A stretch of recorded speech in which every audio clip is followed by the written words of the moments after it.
And welcome back to ScavTalk, everyone. Today's episode, we're going to be discussing some of the more recent news topics that's come about. One of them being BSG recently increased the trader repair costs when you go to repair your armors for a couple of traders.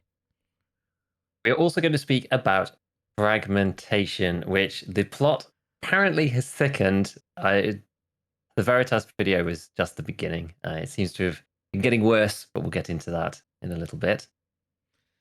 And finally, we're going to cover some various pieces of random bits here and there, one of them being keys and whatever little tidbits of information we got for you all. So, how's your week been, Giga? Been good. Chugging along. Yeah? Not doing too bad. Level 43 now. So, we plod in. It's funny. I'm actually in a situation that I've never really been in before where quite a lot of the quests that I'm like, oh, these are like the late game ones I get stuck on for ages. I'm sort of starting to get through them and ending up in, well, the list is getting smaller. Let's put it that way. The list is actually definitely getting smaller. And so now I'm like, okay, well, I have like irritating things like Insomnia, Shooterborn, the guide, all of that kind of stuff to do. And I've never been in this position like 2 months in or like 2 to 3 months in. So I'm kind of, for me, it's sort of interesting because it's a bit different and novel for me. I'm just seeing like how far I can push it. And I got my first shooter born on Lighthouse the other day, which was pretty nice. With, of all things, the VPO 215, which is ye olde trusty for me. I can go in with all sorts of different snipers, DMRs, with like M62 and like 7.62 54R with the SV98 and all this stuff. You bring the VPO 215 with APM, and I just know where to shoot with it. Like I've just used that gun a lot. I just don't use the other guns, and I think honestly the feel comes into it so much. And people go like, wow, minus 28% accuracy and all this stuff, but like up to 200 meters, like it's fine. And like maybe you need a few shots up to 300, but it's genuinely okay. And yeah, as I said, I've just used it a lot, and you can't replace the feel. You can't replace the feel. I've used that gun a lot, so it's been good. Yeah, it's been good. Now, was that your first, like your very first shooter born to swipe, or is that the first one on Lighthouse? It is number 2. I have one on Shoreline. I would have to actually go back and find and remember where it is. I can't remember which one it actually was, but I have one shooter born on Shoreline. Somebody was surprised actually because I opened it up and was just like, yes, look at this. And I've got one on Shoreline, one now on Lighthouse. And they were like, dude, how are you level 43? And that was like your second shooter born. I was like, I just don't snipe. Like I just don't snipe. Yeah. Just the way. I feel like you have to actively do it the swipe, and it's I think so now, because like 125 is just so far that won't happen to me randomly with an assault rifle, whereas it would before. 100 meters is not that bad. Like you get like 89, 95, and then every now and then you get like a 102 or like a 105 or something just out of nowhere. But 125 is you really have to go for it, and try. So yeah, I don't know. It's good. How about you? What's been going on? Yeah, kind of just same old questing, playing with the boys, and dude, one of my friends, I feel so bad for him. He's working on the guide, right? And he did labs first and this and the other. I think he had like Shoreline and Woods left, and so he went. We were like splitting off because he's just gonna go nighttime Woods, and we don't really want to go Woods. Woods, So he goes loads in Night Woods, and I'm watching him on the stream, and he just starts sprinting, and then I look away and I look back, and he's muted and deafened, and he's at a death screen. I'm like, what happened? And he unmutes. I'm like, dude, what happened? Or then I put 2 and 2 together. I was like, do you want to talk about it? He's like, no. He hit the landmines off the rip because he just started running as soon as he spawned. It was pretty rough, dude. It was pretty rough. And then later on, my buddy who's like returned to Tarkov, he's like, I think he's 15 now, so he's got the flea, but he's running the I'm a low level kit. He's got like either no armor or like no armor, because I don't think he has he doesn't have Ragman 2 yet, but he's got the VPO 215 and AP ammo in it, but we're in dorms. He's got to do a quest, and he's on 3rd floor, and like we got someone on first. Like we've been in here for like 5 minutes. We got like the dorm spawn, and so he's walking. He's going to the stairs, in the middle that takes you down a second. And you just hear one Natsuka, boom, and the scav just like buckshots him in the face, like right in front of the stairs. And we were like, what? How did that scav get there? And he was, the worst part about it was I found 2 flash drives that I gave to him in the single raid for his, and so that was just gone. Like it was rough, dude. I think we figured the scav like spawned in like on the second floor somewhere and just waltzed up there. Wow, yeah, it was pretty rough, dude. So yeah, it's what level are you at now then?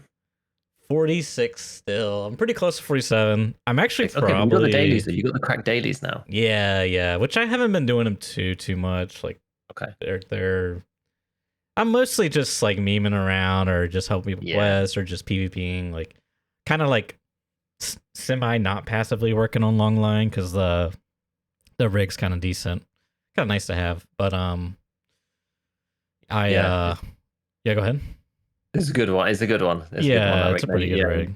You just reminded me because I had 2. I finally managed to complete that interchange quest. I say managed to, like I just didn't try before. You put the respirator on and then you go around killing scouts on interchange. I like finally went and just like bit the bullet and did it with Scarl, and it was fine. We didn't meet really anybody. I think we met 2 players across like 3 raids or something, and I was in like the whole time. But it's because I was going to all the scout points. I was going to like, power station, to the road, underground, and then up to Goshan and da. 2 of the raids, though, I get right to the end, and you end up with like some decent loot. If you've killed 8 to 10 scavs or something, you like pick off the best bits and like go through a few boxes here and there.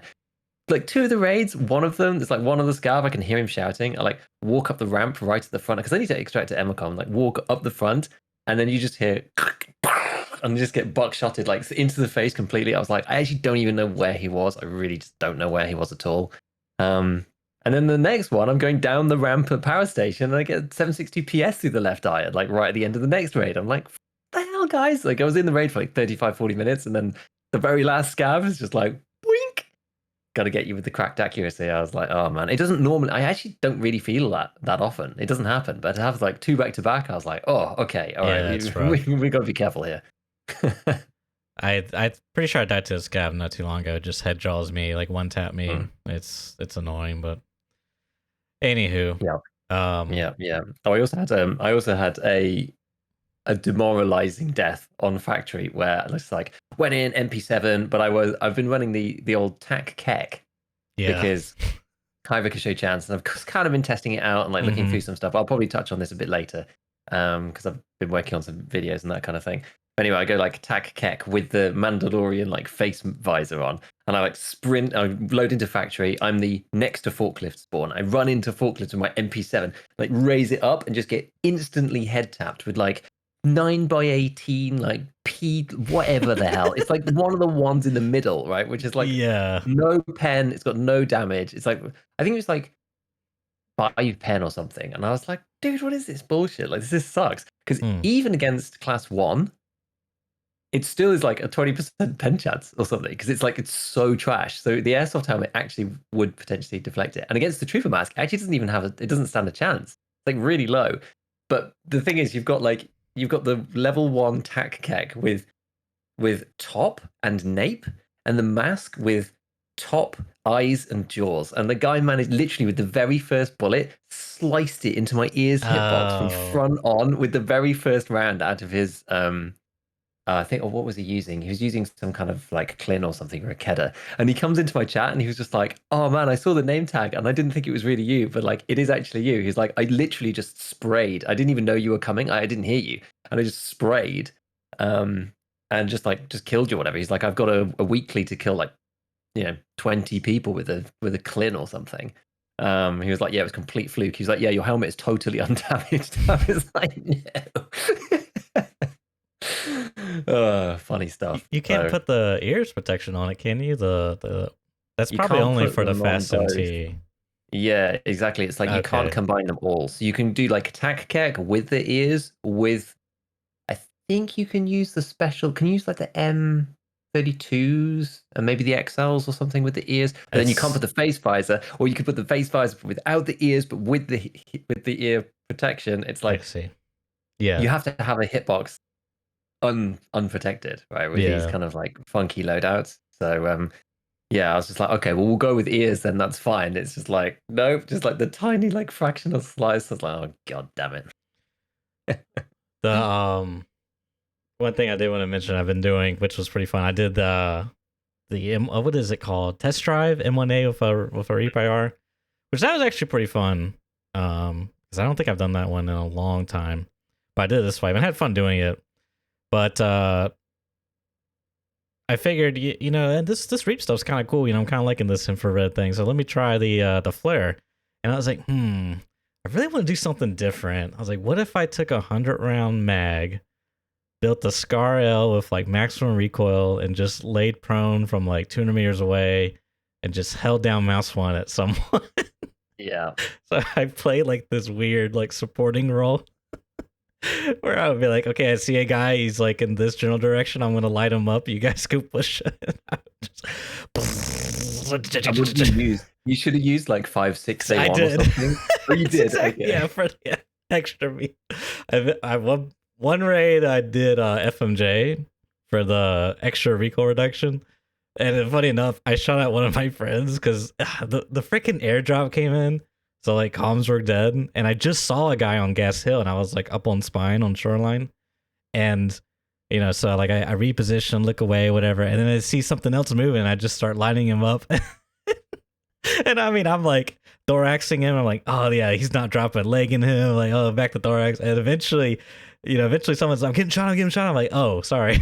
He was like, yeah, you good. I only did like 9 points of damage to his armor, but he was like, bleeding everywhere, everything else. It's bad, isn't it, when you're using the weapon more like a fire hose than like a firearm, It's pretty fun. It's not I wouldn't like quite recommend. I mean, it's kind of reason I chose the Scar was because the recoil profile is like very. It's probably the least one that's shaky. I mean, you could use a semi-auto and have like a similar effect, but I just wanted that raw, like, the current fire. Yeah. Exactly. So that's pretty fun. But good. Well, it sounds like we're both having fun, to be fair, which is not always good. Yeah. That's good. So what happened then? So we've basically had like no news. I think Logical Solutions even posted on Twitter saying the last time we had any talk of changes at all that he could pick up on or something was like 36 days or something. I don't know. He wrote something like that on there. And then as soon as he wrote that, he's like, oh no, there's changes, but they're bad changes. Oh no. And it's the only thing that we've had for ages, which is, if I understood it correctly, trader repair increases basically across the board in the same vein as insurance. So the higher the trade level you get, the more the repair costs. Yeah. As I said, a bit like insurance, because insurance costs more the higher up you go. Not that it really makes any sense. It's a cash thing, I guess, in some ways, except in this particular instance, it doesn't make any difference because the on repair kit exists. So I don't know. Yeah, it's kind of weird. I mean, it looks like Prepper didn't get changed per se. I don't know. The data's kind of weird to read, but it looks like Mechanic and Skier got the most affected, if I'm reading it right. But I thought it was all of them, but I didn't actually look at it super closely. Yeah, I don't know. I think that's what he said, but the data looks kind of like that's not the case. Anyways, the real thing about it is, like, as you said, armor repair kits exist, so it doesn't really matter. But it's I don't know. Like, I'm not crazy about. Like, I understand why they do it, but I just feel like you would get a better result if you just made it like kept like, okay, let's roll back to how it previously was, where there was no scaling. You say, okay, you want to make it, what's like the goal of this? They want to like have players spend more money, I guess. But like in my mind, I feel like you're just potentially de-incentivizing people from leveling their traders to like repair. Like it just doesn't make sense. And I feel like you instead would just want to make it cheaper at lower levels. So it's like the same thing, but it's reverse. You know what I mean? Like it still scales, but at the top level, it's the same as it was before. So like you're not paying as much. I mean, again, it still doesn't really make sense logically. Like, oh yeah, we're good buddies. I'm gonna charge you extra money now. You're doing all these tasks for me. Let me charge you Yeah. even more. But I mean, I just don't think it makes sense, like from a progression sense at it all. really And doesn't. I feel that you can just go about this by rescaling the armor so that the lower tier stuff stays the same, and then you just make like class 5 or even class 4 if you want, like class 4, 5, and 6 to be more for everybody for repairs. Like, okay, fine, higher tier armors cost more to repair now. Okay, because then that means that Okay, I if you see what want you're to do saying. a kit, whatever, if you're high level with prepper or something and you're wearing a budget kit, then okay, you're not affected because you're using like cheap stuff. So fine, you're giving other people Right. more of a chance to kill you. But if you use like meta gear, then yeah, it's going to cost you. That makes way more sense to me. And like has the same effect basically, players spending more money who are at the end game, but without being so Yeah. weird. Yeah. No, that does make more sense. Yeah, that's actually a much better thing because it accomplishes the same thing. Because if you're a high level player, you're probably running high level armor, so you would still be paying a premium. And that way, if you're like, even if you are a high level player but you're poor, you're not paying a premium because you're repairing your packer or whatever rat Yeah, rig. Like, yeah, that doesn't. yeah, But all exactly. It this looks is like kind of like irrelevant yeah, because repair kits are so good. I mean, I kind of feel like they're gonna lower the spawn rate of repair kits. I don't know. It just seems like if they're tracking any type of data, I don't know. Like, yeah. I would imagine that they would if they got around to it, right? Once they go, okay, well, they work fine. Everyone's tested them. Everyone's used them. It's like the stuff has happened like that in the past, like thermals and that kind of thing. Like, okay, they work fine, so now we're going to balance them, so to speak, and then they make them like really rare. Because yeah, right now there's too many, and you don't go through them fast enough. Because I remember we had yeah, this discussion like right at the start, and I was like, dude, why are they still so cheap? These things are great value, and you and a bunch of other people, I think, made the point that you just can't get through them fast enough. So they're always great value, but there's always too many. So it's like, are you going to buy more when you don't need them? Like, no. So there's only so many repair kits that you need because they have a lot of durability.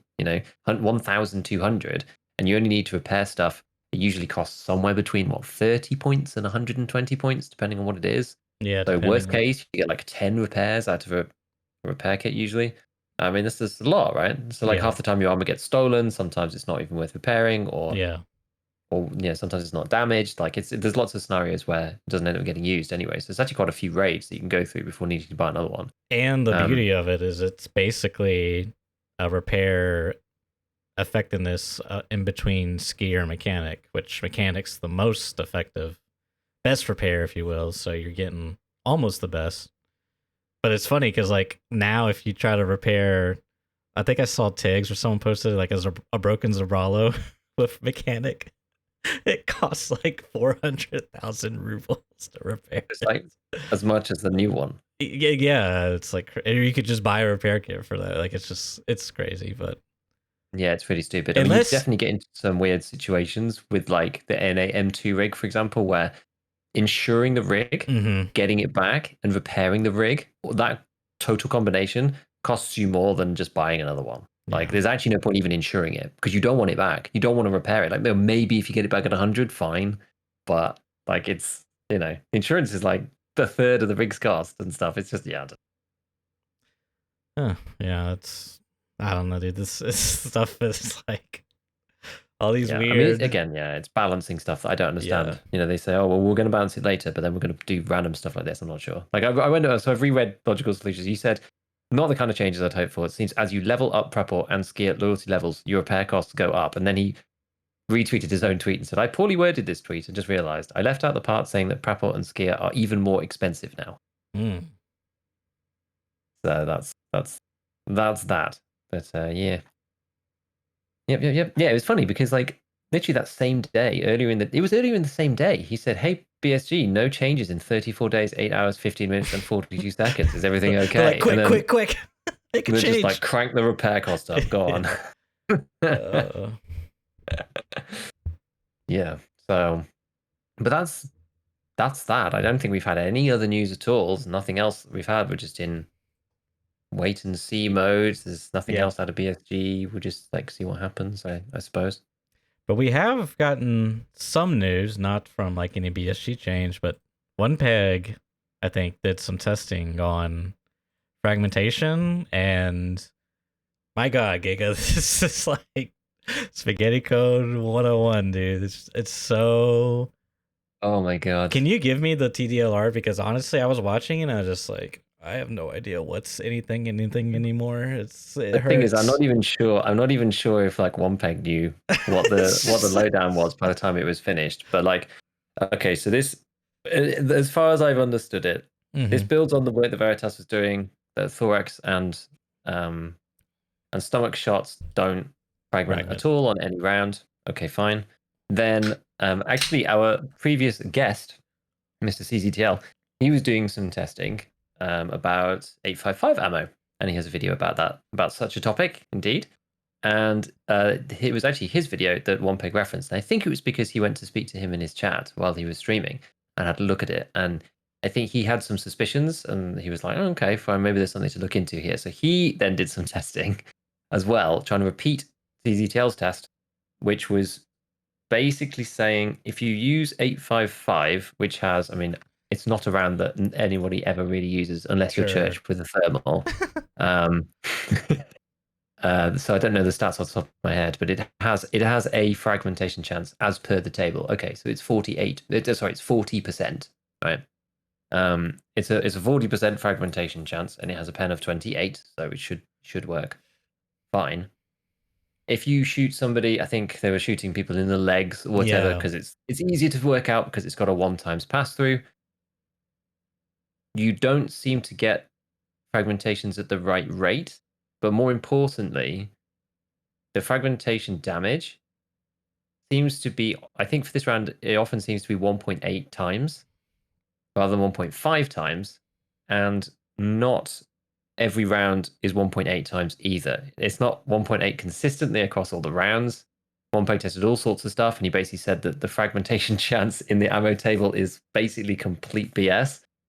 That it doesn't mean anything at the moment for whatever reason, limbs or anything. So there's no fragmentations happening on thorax and stomach anyway. The limb fragmentation also doesn't correspond to the frag chance that we see in the table, except for the only round that they could seemingly make work in any way was M855A1. Now, I'm not sure whether that was just the chance or the damage as well. I'd have to go back and rewatch it, because at this point I was just like, oh my goodness, this is like no one seems to know what's going on. At least, yeah, in offline raids, which I mean, they're pretty. Like, I did some testing after Veritas's one for my video, and like the online raids and the offline raids worked exactly the same for the thorax thing. So, I mean, I don't know. Like, what's the conclusion to this? Is that we just don't know what's happening at all. Like, fragmentation seems completely bugged. It only seems to work on very specific rounds. It seems to happen at really low chances and not at all for other rounds. He tried using APSX. That was the one in particular, and this is kind of interesting. Yeah, that was interesting. So he tried using APSX because, and this is actually funny because I'm going to end up talking about APSX later on for some of my stuff, because it's a very useful round for testing. Because it does such low damage, only does 35 damage, which means that when it fragments in the old model, or the way that we always understood it, 35 times 1.5 is 52.5. So that means that you can shoot at any body part, even with the fragment, and not get a blacked limb, which, I mean, it shouldn't matter. But basically what they were saying is when they were shooting at the limbs with like 855, they were getting this 1.5 times, but they couldn't verify whether it was a black limb issue and whether it was a proper, like an increased multiple for propagation or something, because they couldn't get APSX to fragment at all.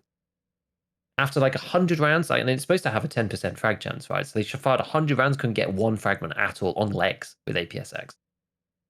So they couldn't verify whether that worked or not. Now, I actually did see something that was quite smart in his comments, where somebody was like, oh, I think there's a way of doing it. You can use some other rounds, because what you can do is you can use a Meldonin stim to get 10% damage reduction, and then you can test it like that. So that you won't get a black limb. Like so then it's another layer. It's another layer on top. But it might work, it might not. Who knows? Yeah. So it's complicated. Yeah, it's complicated. Because that's what I was thinking, is the 1.8 times was potentially, the fragmentation would occur and it would freak out because of the spillover damage. It would like double multiply or whatever. I don't know. It was, but yeah, it's an interesting thing. I mean, I think what's interesting about it is that he could get 855A1 to perform as it should according to the wiki in terms of fragmentation, which could potentially, It was you know, 55A1 in particular, yeah, I believe. Yeah. which could potentially explain or not explain, but like kind of makes sense because 55A1 is kind of a like okay round, you know. Like I I've been kind of using see it. that. Yeah. Like I wouldn't say it's like BP. Like it's just slightly Yeah, under it's BP. not meta. It's like if BP and It's like cost effective meta is like the way I BP's put it. S and Right. if 55 is like A. Yeah, exactly.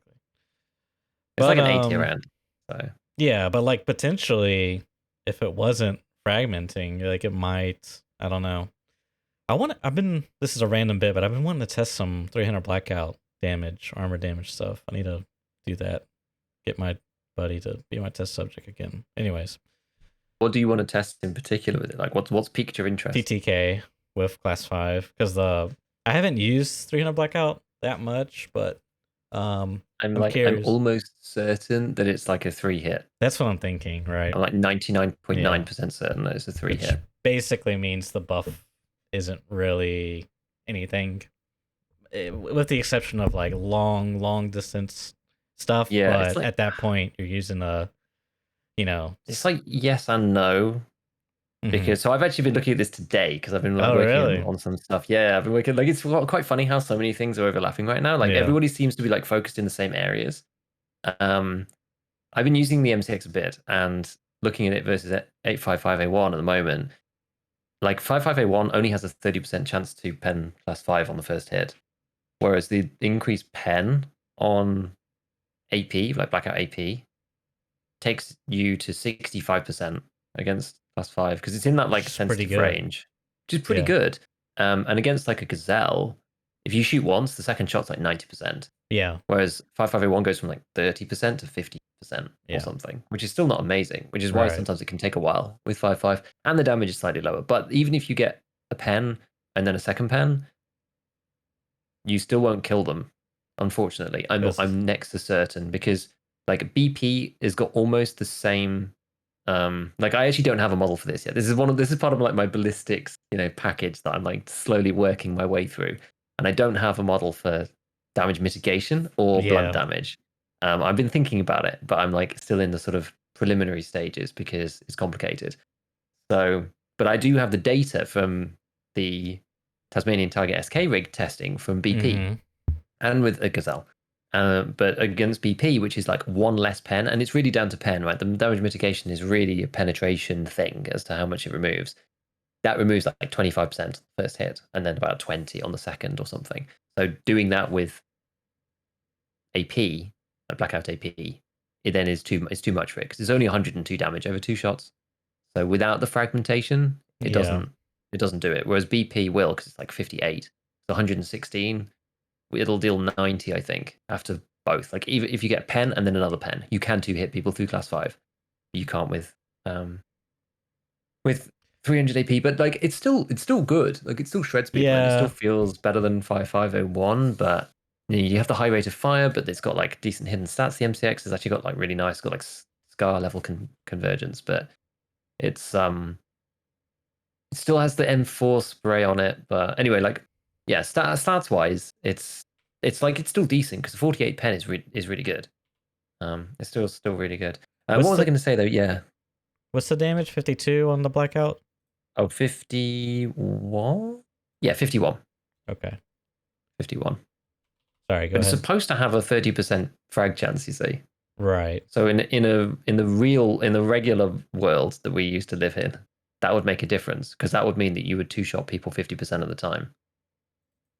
In that scenario where you get like 2 pens. Because it would be enough to go over the threshold of 85, but it isn't. It isn't now. It isn't now. Yeah, I was trying to think of like where we were going with that conversation because we weren't really talking about 300 before. But I think it's pretty good. Also, actually, it's got a lot high. It does have a lot higher armor damage. So 55A1 is 44 pen and 52%, whereas AP is 48 pen and 65%. So actually, like both are higher and both are important. So it actually like multiplies it up. It means that AP ends up doing. I actually did the quick calculation. Do I have it to hand? I might actually have it to hand because I did. I know last time we were talking about various bits of like armor damage, and we had that like funky scenario that we looked at. And like since then, I actually went back and fixed my model, which was quite good, and actually did it properly. So now I can do the calculation, and it did actually match in the end. It did actually match in the end, which is kind of fun. But yeah, so if this is correct, and I think it is, so against a Gazelle, 5/5 A1 would deal like 16 per shot, whereas AP Blackout, AP 300, whatever you want to call it, does like 22.5. So that's a big increase in armor damage. That's why the second chance shot skyrockets so high, because it's like an extra 40% armor damage, which makes a big difference with class 5 in particular, because everybody's running like crap armor. Like nobody's running good class 5s because you can't, because they're all either, minus 3,000 billion speed, like not purchasable on the fleet, on a boss that's only ever seen once when the blue moon crosses over the sky and the squirrels are singing the tune of the river. So everybody's just running like either a slick or something. It's like very occasional slick, the Tiger Rig, the Gazelle, the Corund, like maybe an ASCPC. It's just like the amount of armors we have now, like the diversity of armor has gone down a lot, I will say. Which but that's kind of another.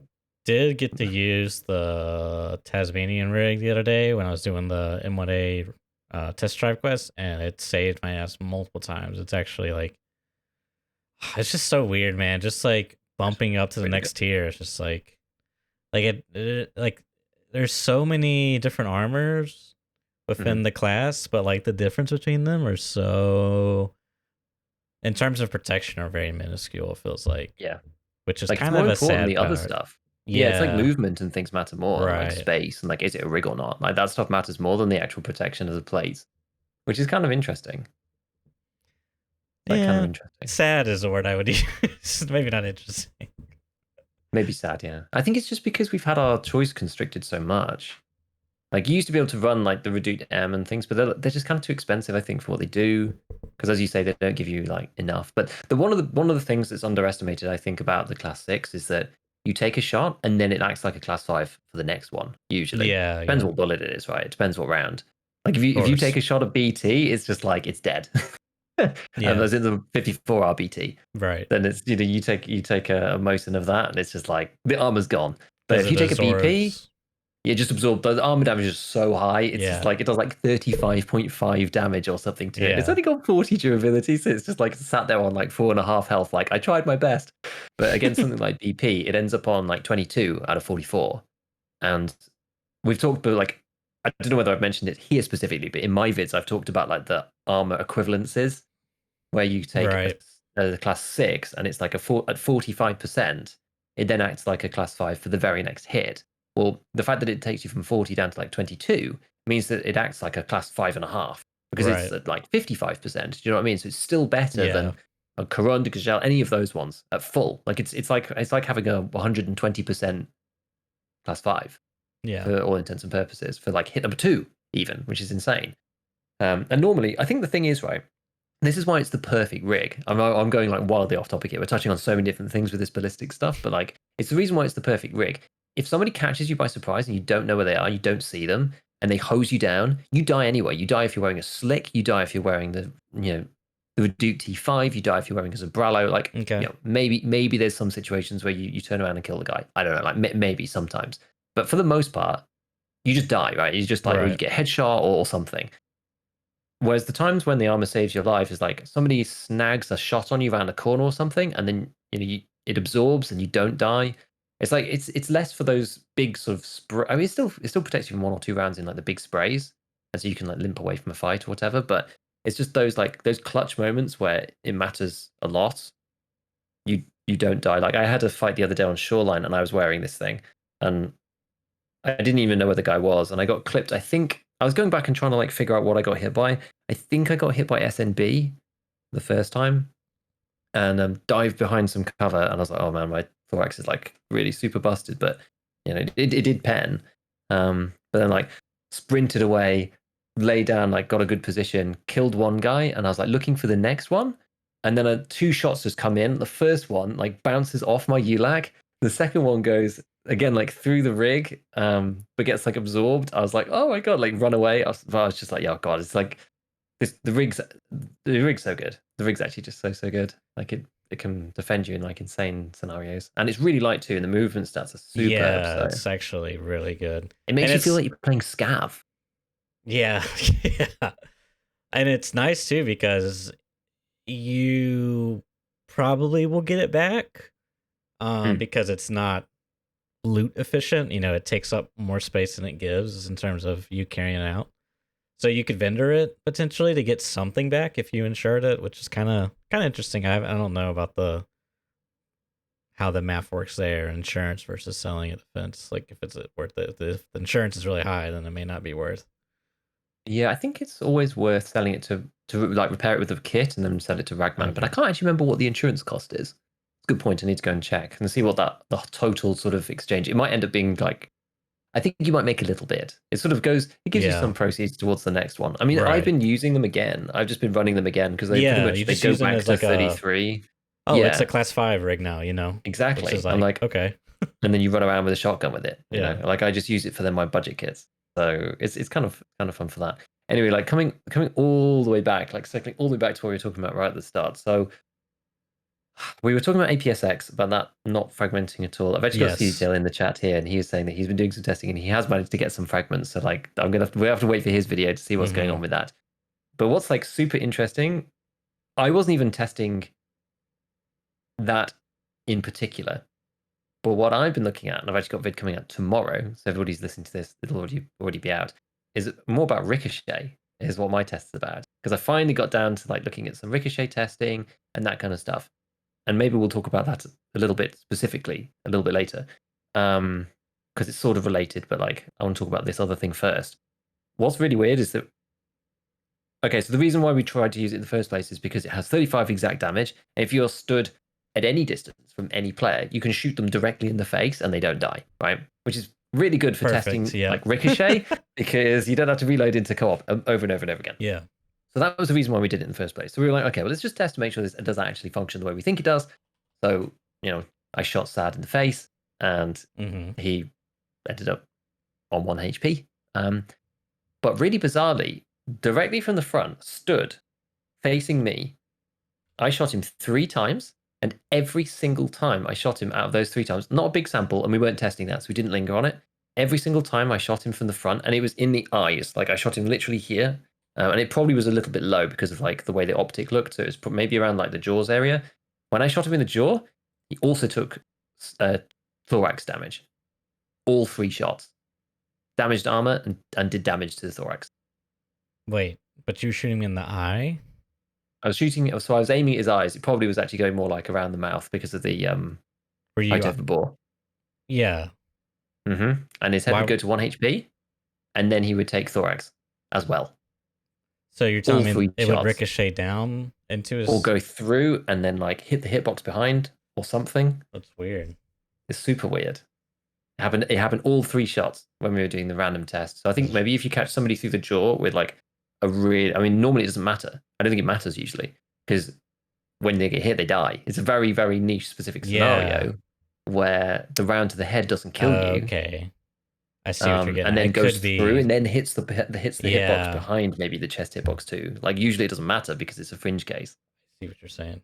Yeah, that's kind of what I'm saying. But that was kind of funny. We were like, oh, that's weird. And it damaged armor too. We were like, okay, so it's just like it's actually just interacting with the thorax hitbox. Crazy. Huh. So that was kind of weird. And then yeah, when we were doing the testing, we fired a ton of rounds. Some of them penned. We didn't get any fragments because otherwise you'd be instantly dead. So we didn't get any fragments at all to the head. Now that's something that probably no one else has tested because like why would you? Fragments to the head is like it's not a useful mechanic, but that also doesn't seem to be working, especially with APSX. So weird stuff. Yeah. Weird stuff. Can't wait for the ballistics rework is all I'll say, man. I don't even know what's what anymore. Just go back to basics, you know, high pin. Don't worry about any of the finer details. That's all you need to know. Just get high pin. Well, actually, what I was gonna say earlier to jump back off topic is now that I think about it, you know, I was like kind of griping about the different variations between the classes of armor. How there's like, you know, ceramic versus steel or whatever is not really like, doesn't feel like it's that meaningful, but it probably is if you have lower tier ammo, like, you know, BP versus US ammo, for example. Like having Yeah. a very, you know, a Zabralo versus a Tarzan rig would be like a big difference in terms of its effectiveness. But because we don't really have, people aren't running US ammo, I'll say it like that. It's not really Yeah, I think that's true. Like the cases that you'd see that is people running like 45 AP with yeah. 38 pen or something and coming up against a Zabralo or another class 5 or something. That's probably where you'd see the difference. Like, funnily enough, normally where you see the difference is on the Trooper. The Trooper's really hilarious because Mm-hmm. the Trooper has like such crazy durability, but because it's only class 4, once it gets down to about 60% or something, all the rounds just come through. You just die. So Yeah. like it has all this durability, but like what for? Because it's too low class. Exactly. But it's technically, you know, really good. But you need a lot of people shooting at you to not have good ammo is kind of the thing. Yeah, you need them all to be running like PST 9mm and that Yeah. kind of stuff. And then it's like king. Yeah. But it's just like, yeah. It's If just, yeah. Tarkov becomes much more scarce in the loot economy, this finer details of these things might actually matter a whole lot more. Like it might actually be worth paying, you know, 50% more for a VDOT than you know, a Corund or something. But we'll see. Yeah, I think that's the thing. Like in doing this testing as well, or building out this model and stuff, like, and even just actually seeing the data in raid, just realizing how just like how much armor damage these things do. That's partly also why it doesn't matter so much too, because everything just gets zeroed so fast Yeah. that you don't like, oh, you go, oh, well, I have a 55% pen chance with BP, so maybe I'll survive like 45. Yeah, yeah, on shot 1, but like shot 2, Right. now it's like 70% and then 80% because your armor's just like destroyed. So it's, yeah, it's tricky. It's difficult. Like, I almost feel that armor right now, it's kind of like the offense is sort of not like too high, but you know what I mean? There's too much offense, like the defense is Yeah. lacking. No, for sure. I Yeah. think we talked about this before a little bit. Like you just throw a few high pen rounds in, and that defeats, you know, super expensive armor that like is Right. hard to carry, is like weighs a lot.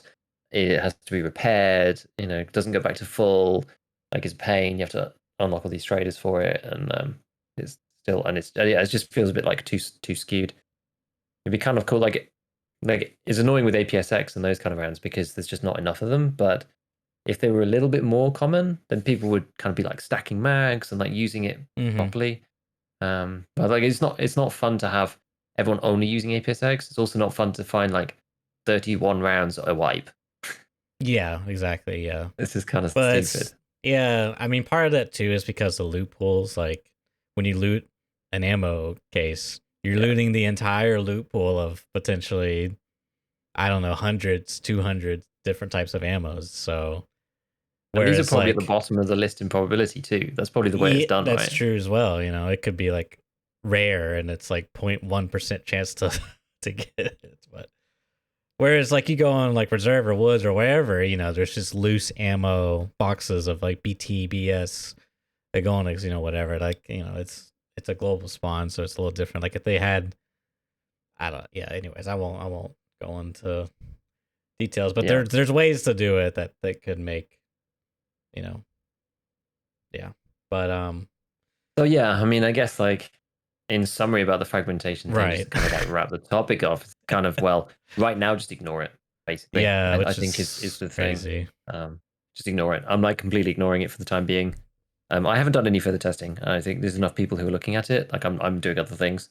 I'm looking at other stuff. Like I said, like Ricochet and stuff like that. That like other people aren't looking at because there's a ton of people looking into this now. It doesn't need me as well to be grubbing over it or whatever. So we'll see where it comes out. We'll see if anybody finds any patterns in it. Um, maybe it's a bug, maybe it's not, maybe it's a balancing thing, maybe it's not. There's like a ton of people speculating, but yeah, for the moment, I'm just ignoring it and just acting like it doesn't exist for practical purposes, and just Yeah, going with the damage. So yeah, we will see. We will see. Yeah. We'll see. So, I guess in other news, should we talk about DMZ? Yeah, let's talk about that. I don't know how long we'll be talking about this particular topic, but I think that's it's definitely interesting. Yeah, I'm curious to Definitely see. interesting for sure. So DMZ is. It sounded like I got a bit confused actually because it sounded like it was going to be. They said it was some kind of sandbox or something. And there was a Yeah. mode within. Like the thing is, I don't really follow like COD Right. news particularly, Yeah.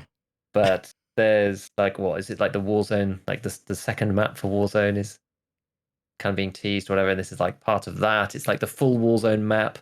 And it sounded like there was going to be like some different types of game modes or whatever, but one of them in particular is Tarkov-like, and I think that the people are referring to that as like DMZ in particular, right? I It sounded believe really that's weird. the It sounded like it was a case. sandbox.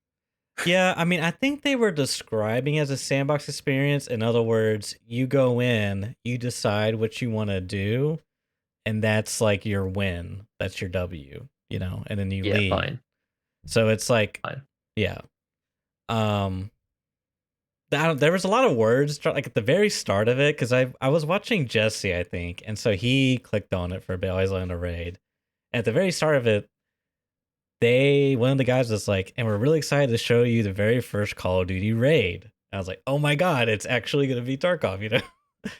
But Mhm. then like they got to the stuff and there was nothing really talking about. Like I never heard the word raid used again. I didn't watch the whole thing, but um, so I don't know if that's a raid, like a WoW type of raid, or if that's like a Yeah. Tarkov type of I raid. was Because gonna say because like it's the Tarkov raid is a very specific thing, whereas like a right, usual raid in the game is like a different sort of meaning, I suppose. It's related though. I guess it's kind of the same thing. well, Like an because instant, whatever. they were talking about AI as well, which kind of plays more Mm. into like that WoW raid thing, but the more RGB, sorry, not RGB, RPG stuff. But Joe's thinking about gaming chat. yeah, But yeah, it sounds I'll, very Tarkov-like from what I've heard so far. Where they're saying there's a PVE element, and the enemies are going to be quite well, not necessarily that they're quite difficult, but you have to, they could kill you, which sounds a lot like the scavs. And you can go and kind of do whatever you want in there. You can like roam around. It's like it's the Warzone map, but like the new Warzone map, but sort of just open and free. I think the critical part is that well, the critical question is like there's no gameplay, but yeah, this thing like we haven't seen anything yet. We've just heard words and yeah, confusing words at that. But it's going to be free to play, yeah. which is actually kind of interesting Oh yeah, because it means obviously like every single person is going to be checking it out. I think like I actually will try it. I'm pretty oh yeah. sure I'm gonna try it. I will try because like I've not really been that like with Marauders like I didn't bother, and like the second iteration of like Saga Frontier I didn't really bother. I was like, oh yeah, I kind of feel what that game's. I understand, kind of what that game's about and da da da. Whereas I actually don't know. I feel like maybe this could be good. I don't know. I'm not sure, or different at least. Yeah, Um, it's for sure going to be different. The one thing that I was thinking about it was because it's free, even though it's a Tarkov competitor in theory, we think we'll see. If it's good, you actually could find it bridging people over into Tarkov yeah, rather than potentially. because like the player base of COD is like so huge, Yeah, and the player base of Tarkov is so small and so niche. Like a game like this probably won't pull anybody away from Tarkov for long, or at least they'll play them at the same time. If somebody was bored of COD and like moved into this thing and then thought, oh, this is super cool gameplay, and then they are already like halfway along the path and they're like, oh, I want more. I want something that's like even more in depth. It's kind of like turning the difficulty level up. You know what I mean? It's like you're on playing yeah, like no consequences card, and then you move up to I guess Warzone, which is sort of like battle royale. That's like medium heat, and then you move into this one, which is like a high heat. And you're like, this right. is actually really good. Like it's the slippery slope, and then you fall into Nikita's loving arms. The grasp. Welcome to the fold. But it is exactly the same argument as with Arena, where you could bridge Yeah, players over into the main game. Like obviously Arena, because it's the same game, it's more closely linked. But I think there's an argument for tapping into that player base that could potentially boost Tarkov 2 because a lot of people are going to be looking at it and it gets people thinking about the game, and it gets the name of Tarkov out there again because people are saying, "Oh, it's the new Call of Duty Tarkov," right? It's like it's great marketing. Yeah, I'm really glad to see that. I mean, I kind of suspected COD was going to try to do this, like do a Tarkov-esque, inspired, whatever you want to call it, game mode or something. I think it's really cool to see like these AAA, COD is like such a big freaking name, dude. I mean, the freaking show is like I was watching a Dota 2 tournament, like the production quality is like sponsored by Mountain Dew. And then it's like some streamer I never heard of. He's like, hey guys, check out this new Mountain Dew. What's your favorite, bro? Just like, what the heck, dude? This is like some high production shit. But it's crazy because it's like Tarkov has like really made waves, and like we don't really know anything what DMZ is gonna, if it's gonna look anything close. Like the biggest question for me is like, are you gonna lose something? Because here's like the fundamental differences between like a battle royale and like a game like Tarkov is like, sure you like start with nothing, but when you lose in a battle royale, like you loot stuff, you progress. It's like it's over at that point, right? Whereas like in Tarkov, you lose something, it's like permanent loss throughout that entire game, the whole game. You know what I mean? So I don't know if COD's gonna do that. I don't know. It's a big question for me. I kind of hope they do, but I don't. It may be a little bit more on the battle royale side. I don't know. Yeah, I think so. It depends on how safe they want to play it. Yeah, that's the I'm not thing. sure. This is if they've got like a bunch of different modes. Like I'm not sure exactly how it's going to pan out. Maybe I slightly misunderstood the way that they read it, but they're trying to do a bit of everything. There's like lots of different things, so they could go quite extreme with it. And if it fails, then like whatever is, it fails. They were like making the new map anyway. It's not like they've lost anything on the map because it's just a game mode on there. And they're just like giving it a go. That's And true. what's interesting is they've been able to see the cycle Marauders. They've seen the Battlefield equivalent fail. I mean, that sort of went down with the ship anyway because the main game, yeah. But they've seen sort of the mistakes. So I hope they can come up with something cool. I think it'd be interesting to see their take on it and see where it goes. And the fact that it is free to play is amazing because it just means that everybody can try it. I'm just so hyped about that. I think that's really, really fun. I do think that's really fun. So yeah, I don't know. It depends on what the looting mechanics can be like. Yeah, exactly as you said. It's all going to be based on what you're going to lose. Looting. I think they mentioned there was some kind of looting. They said like get in and like loot and then leave, but how basic that's going to be, like nobody knows. Like no one's seen anything about an inventory system. Like no one's seen anything about the actual gameplay. Exactly. I mean, it's going to play like COD. Right. It's going to play like COD. So, but you know what? The couple things that stood out in terms of gameplay was the bullets now come out from the barrel of your gun, not from your head. So which I was like, whoa, that's like that's a bit of a step away from modern day shooters, if you will. Yeah, exactly. Because like most of the time, you don't need that modeling granularity to make an arcade shooter. Right? You don't need it. But they have made some of these important steps into kind of the more mil-simmy arena because they're like, okay, well we can and we may as well, and makes it more realistic or less.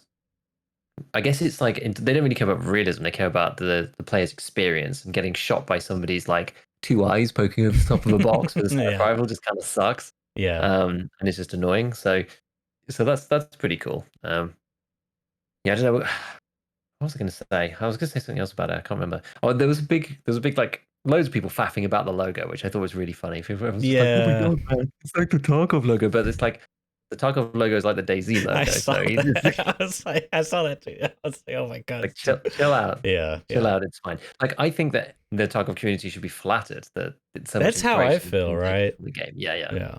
Exactly. Like, people are sitting up and noticing, like, properly, and like big developers are spending big money to at least give it a go and try it out and see if they can tap into some of the the secret magic. And I really doubt. Like, I just can't see it being that hardcore you know what I mean? Like, I don't know, dude. I mean, my one concern though about it being free to play is how they're gonna monetize that. Like, are they gonna monetize that part? I don't know, but I'm always like fearful when like, a new company comes in. It's like, hey, we got this ultra hardcore survival game.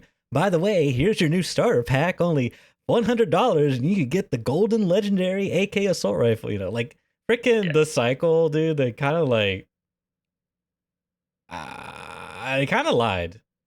They were like, we're not gonna do any type of cosmetics only, no in-game advantages, and then like day one of launch, it's like you can get the starter pack and it comes with like a purple armor or some bullshit. I was like, dude, you guys just straight up lied, dude. It was kind of crappy, but yeah, it's like, is that any different to EOD? Like, I don't know, but at the same time, if it's like we're holding them on that against their own standard rather than necessarily against like Tarkov standard, you say, okay, well maybe that's in EFT, but if you say you're not going to do it, that's the thing. That was like, okay, you guys kind of lied there. So, but I haven't played it since maybe they've changed it. But anywho, the only other part that I thought was kind of cool was, I don't know whether I think this was related. There was a showcasing of AI that they were showing for this new Modern Warfare, and it looks insane. Like AI is like checking every corner. It looks like super purposeful. Yeah, did you see that? It was like a show. It wasn't part of this announcement. It was something else. But man, it looked really good. I mean, that's the thing. If you're going to have anybody do good AI, it's going to be one of the big publishers, just because like it's hard to get it right. This stuff, it's difficult, and you need big teams, and you need a lot of man hours spent on this kind of thing. And I mean, I don't know how they do it, but I'm sure massive amounts of computational power helps, and servers all around the world is already set up for doing all this kind of stuff. Like, it'll be good if they do it basically in that way. So if they're like hyping up the AI engine and that will then feed into this PvE mode, might be awesome, dude. Might be awesome. Yeah, it even looked like they had a Killa S figure. He had like almost like a Killa helmet, and there's some stripes, but he had like a giant MG that you hold, like the fictional ones from like a helicopter that's like a handheld one, and he was like in one of the which bit was that? I didn't see that bit. Oh, it was just like one of the like clips. Promo clips of like, because when they were like talking about DMZ, or maybe it was like Warzone, or in general they were playing like this looping clip. But yeah, I was like, dude, that's so funny. It's like scuff wish.com Killa. You buy Killa from Wish. Well, Killa, I didn't realize until, well, it's actually a while ago when I knew, but like Killa's modeled off Rainbow Six, I think. It was like inspiration from Tachanka. I'm pretty sure. Tachanka from Rainbow Six Siege.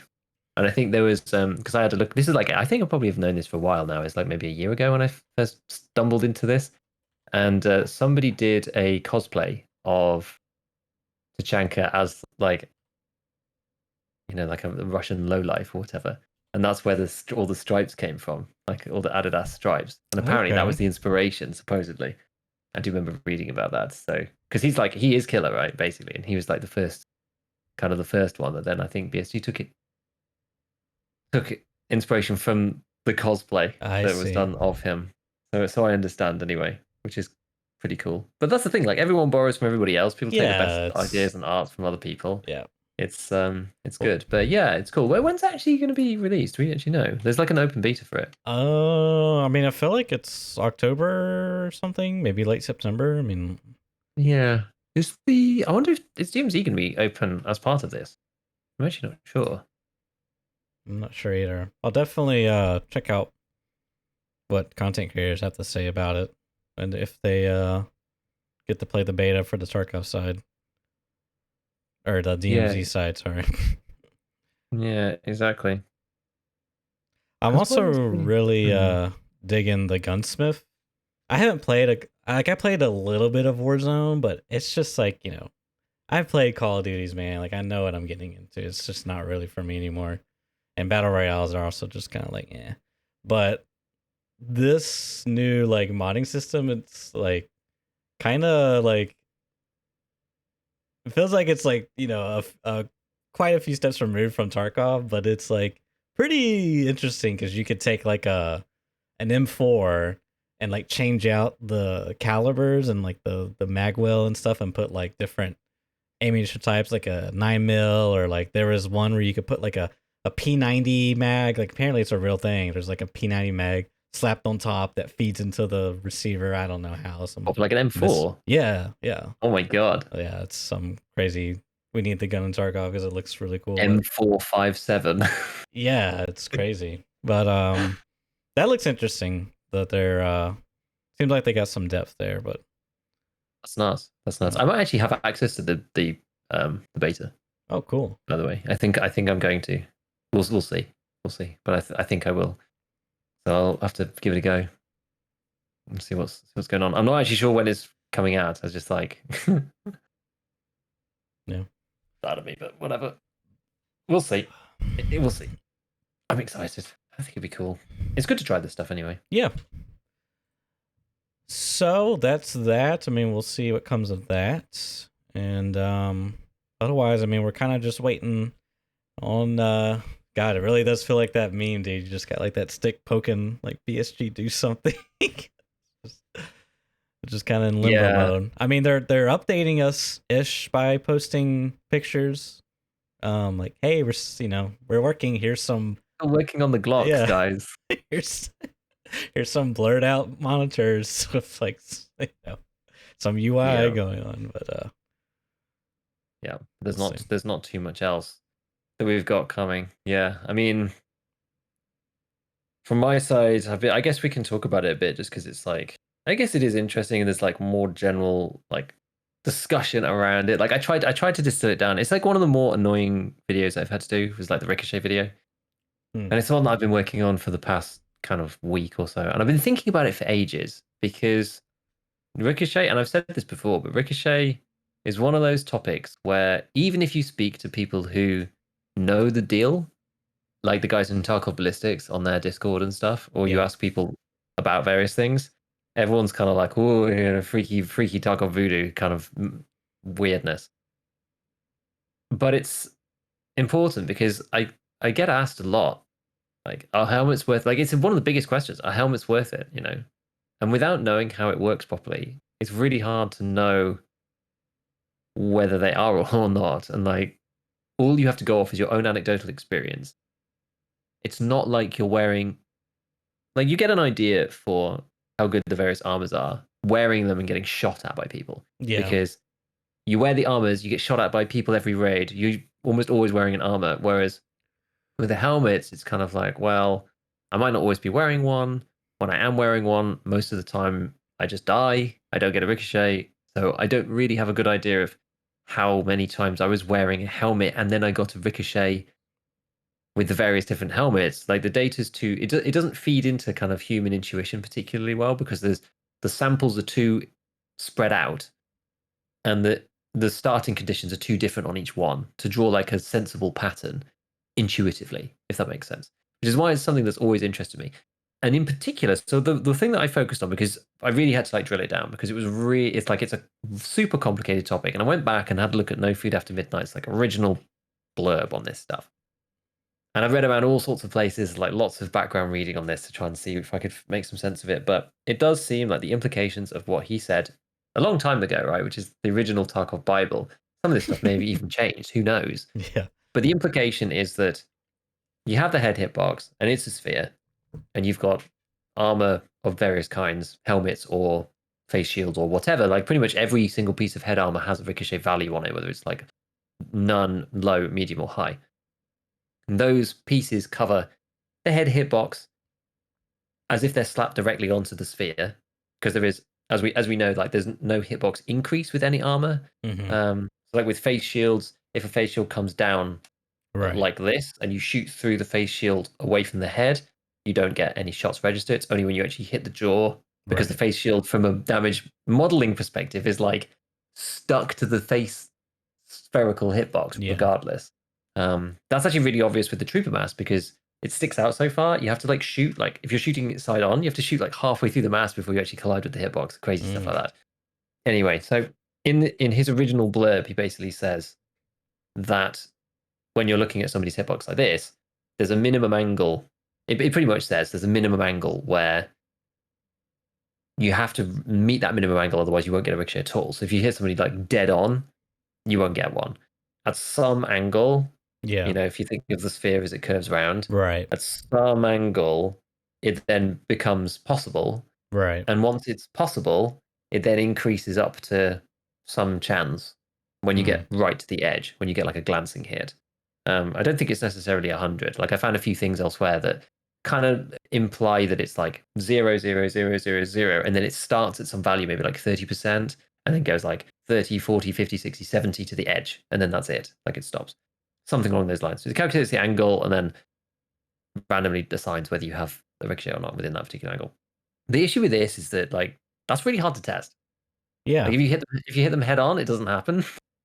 But then the chance depends on like the angle too. So it's like, oh man, how are you going to do this? So, like the only way that was sensible to start with is to look at like the very like fringe case, like hit them right at the edge of the hitbox, because at least you can be consistent with that, because you can take a couple of shots and like walk it in and go bang, bang, bang, bang, and then connect finally and take a reading from there.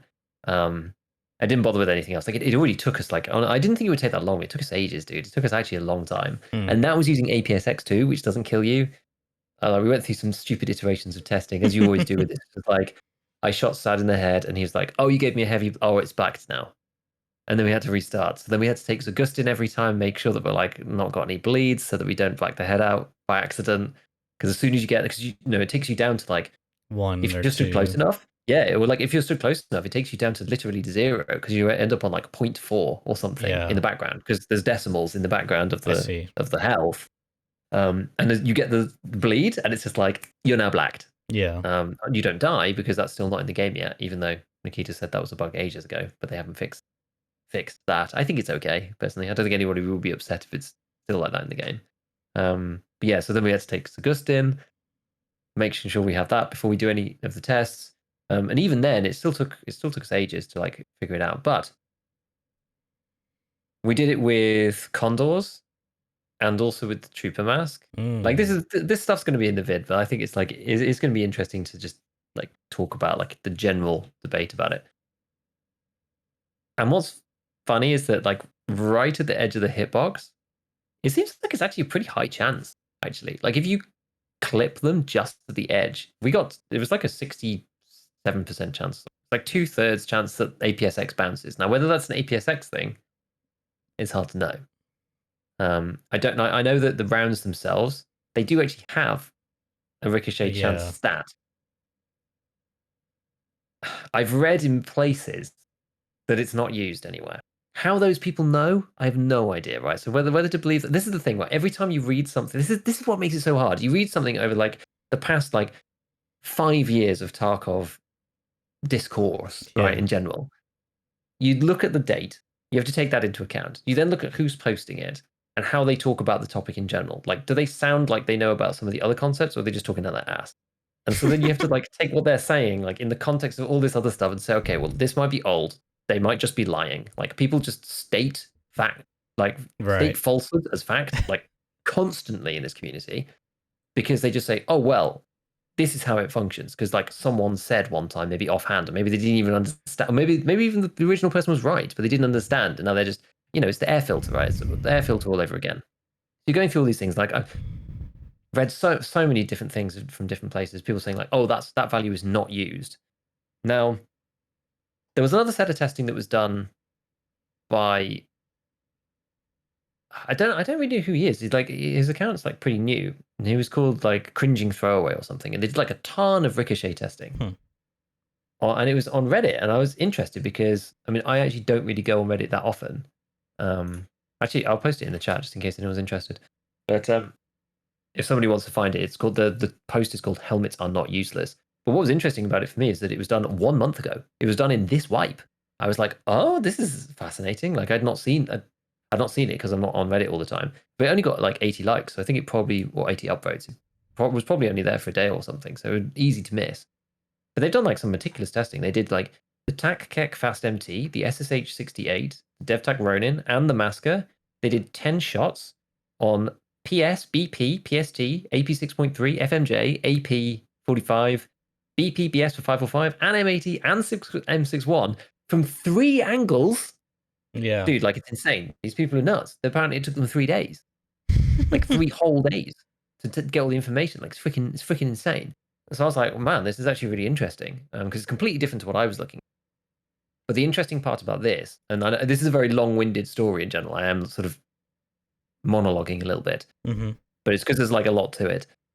The interesting thing about this is I tried to correlate the ammo ricochet chances with their findings because I was intrigued to see if there was a correlation. It doesn't seem to have any bearing on it whatsoever.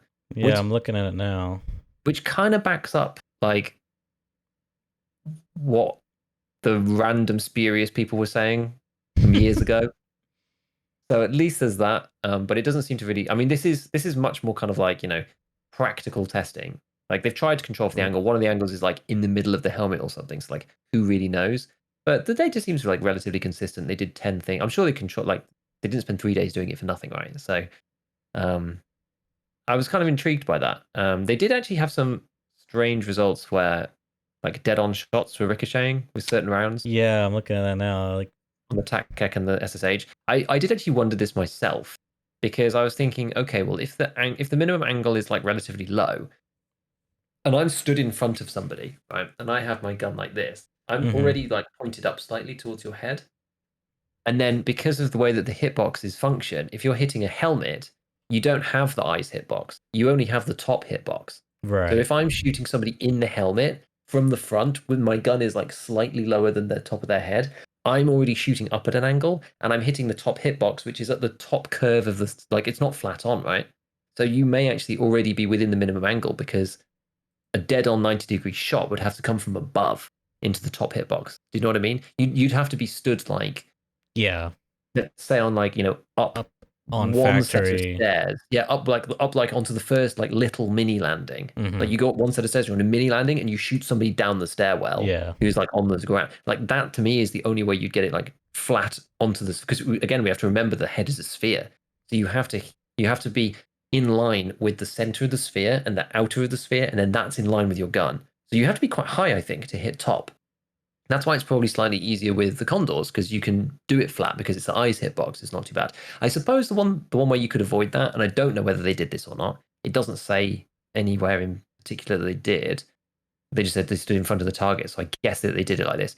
If you did want to do it properly, you'd lean the head down, and you'd shoot it right in the middle from the top. But I don't think that's what they did. Either which way, that's fine because this is like more of a actually in practice thing. Like, well, if it's not actually possible to hit them 90 degrees on most of the time on the top hitbox, then practically speaking, you're always within the minimum threshold. So you may always get a bounce with BP on attack kek, for example, which is interesting in practice. Not necessarily for theory, but it's interesting in practice. So there's that, right? So that doesn't seem to have any bearing on the ricochet chance within the bullet stats. So I was like, okay, fine. The one really like I think the most interesting thing about the whole test was we did the glasses. It was about 2/3. We did the trooper mask. It was about 70% for ricochet, like right on the edge. When we combine them together, the glasses and the mask, Yeah. it doesn't seem to combine the ricochet chances. Yeah, that's kind of what I figured. Now I've read both things across the internet.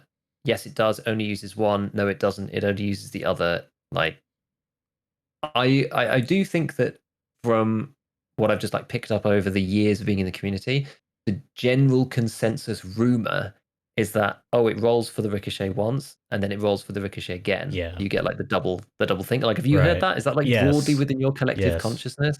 I feel like I don't know where I've seen that, but I feel like I've seen it so many times. I mean, I'm aware of the rumor. Like, I don't think it's necessarily true, but I'm aware that that's like the community consensus. I feel like, you think realistic game, okay, there's a face shield, it goes through that, and then I got my glasses and it has to go through that. So it kind of makes sense in that aspect. And it's a thought I've held before too, but yeah.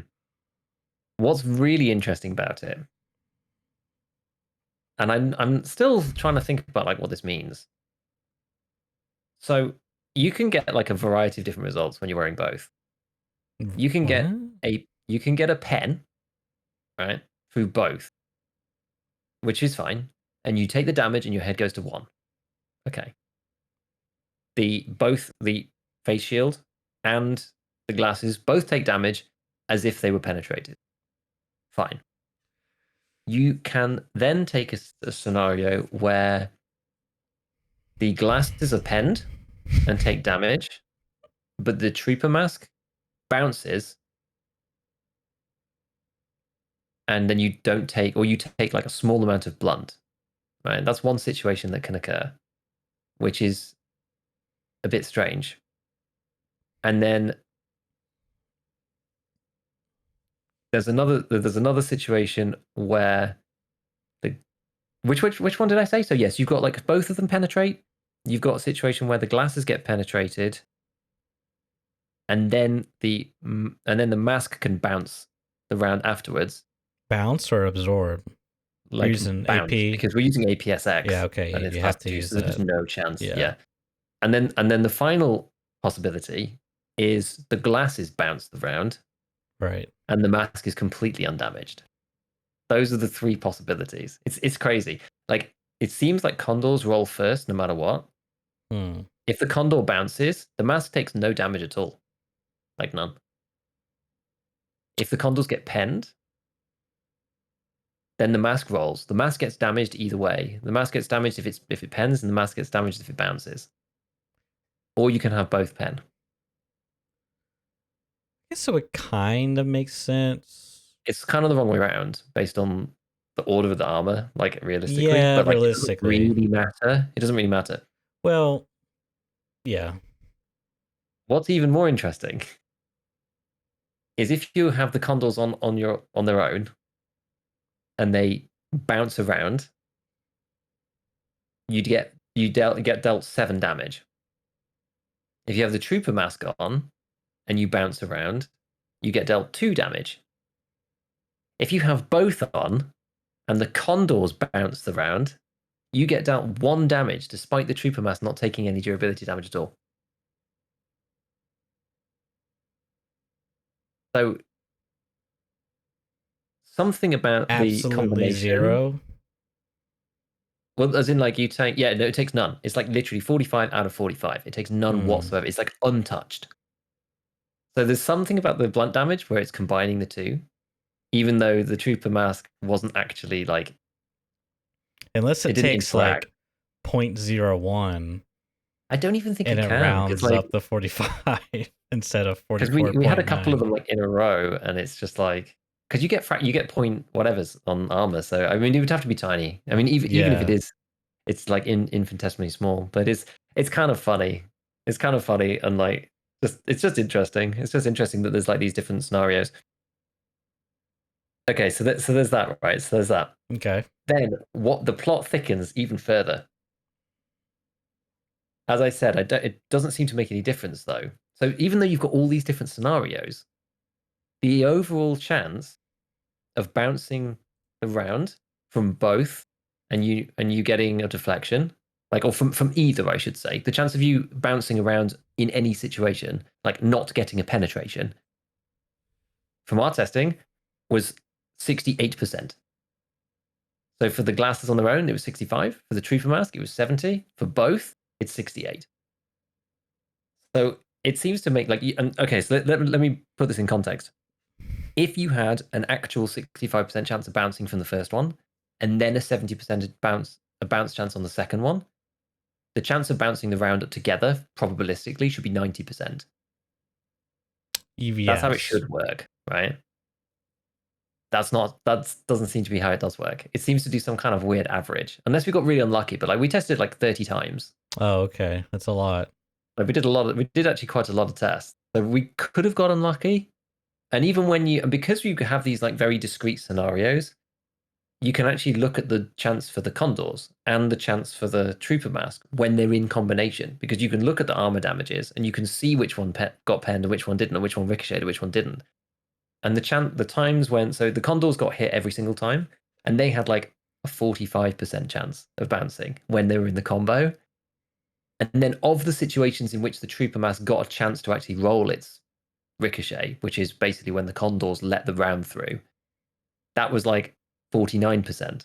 And the combination gets you to 68. It's like really weird. I was like, maybe this is designed so you can't just like stack ricochet over That's the what I'm. top. So like, Yeah, I don't know. I mean, I imagine spaghetti codes involved is my suspicion. But maybe I don't really know. I mean, I did say like it could just be not enough data, but I just feel like this unlikely. I just feel like it's I mean, unlikely. I would think that, if you're going to do this check, you would check first the eyes, because when did they add ricochet chance on glasses? That was the condors, right? That was a fairly new one, if I'm not mistaken. Relatively recently, because there was a new one. There's the Batwolf one. The Condors have been Yeah, around for a little bit. and there wasn't anything prior to that No.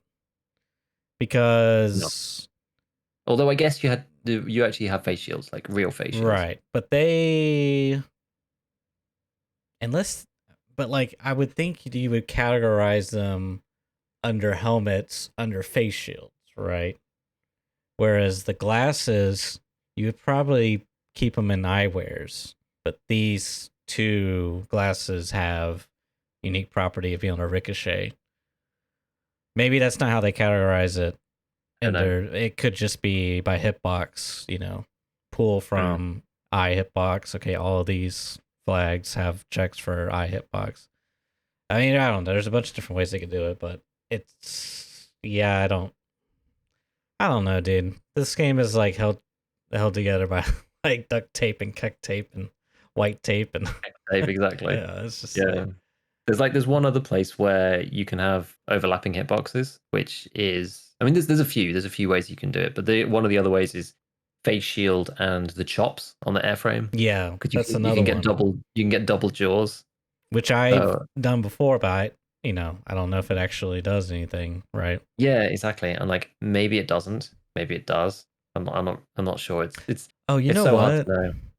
I think my buddy has had like a weird freak thing where it's like his face shield, because he used to run all the time back in the day, but like his face shield didn't get pinned, but his jaws, like the airframe jaws, got like took damage, like it ricocheted or something. Yeah, It's some like freak thing that, yeah, I don't know. Yeah, it's crazy. It's crazy. I mean, it's been interesting looking at it, but like this is more like the technicalities of like some of the really niche things. But I mean, the bigger takeaways is just like, yeah, it does work sometimes. You do actually get this, especially if it's towards the edge of the hitbox. It effectively makes your hitbox smaller from like a probabilistic basis. You know what I mean? It's like, I mean, you hit in this range, you've got a 70% chance of it just bouncing off if it's APS out. That kind of thing.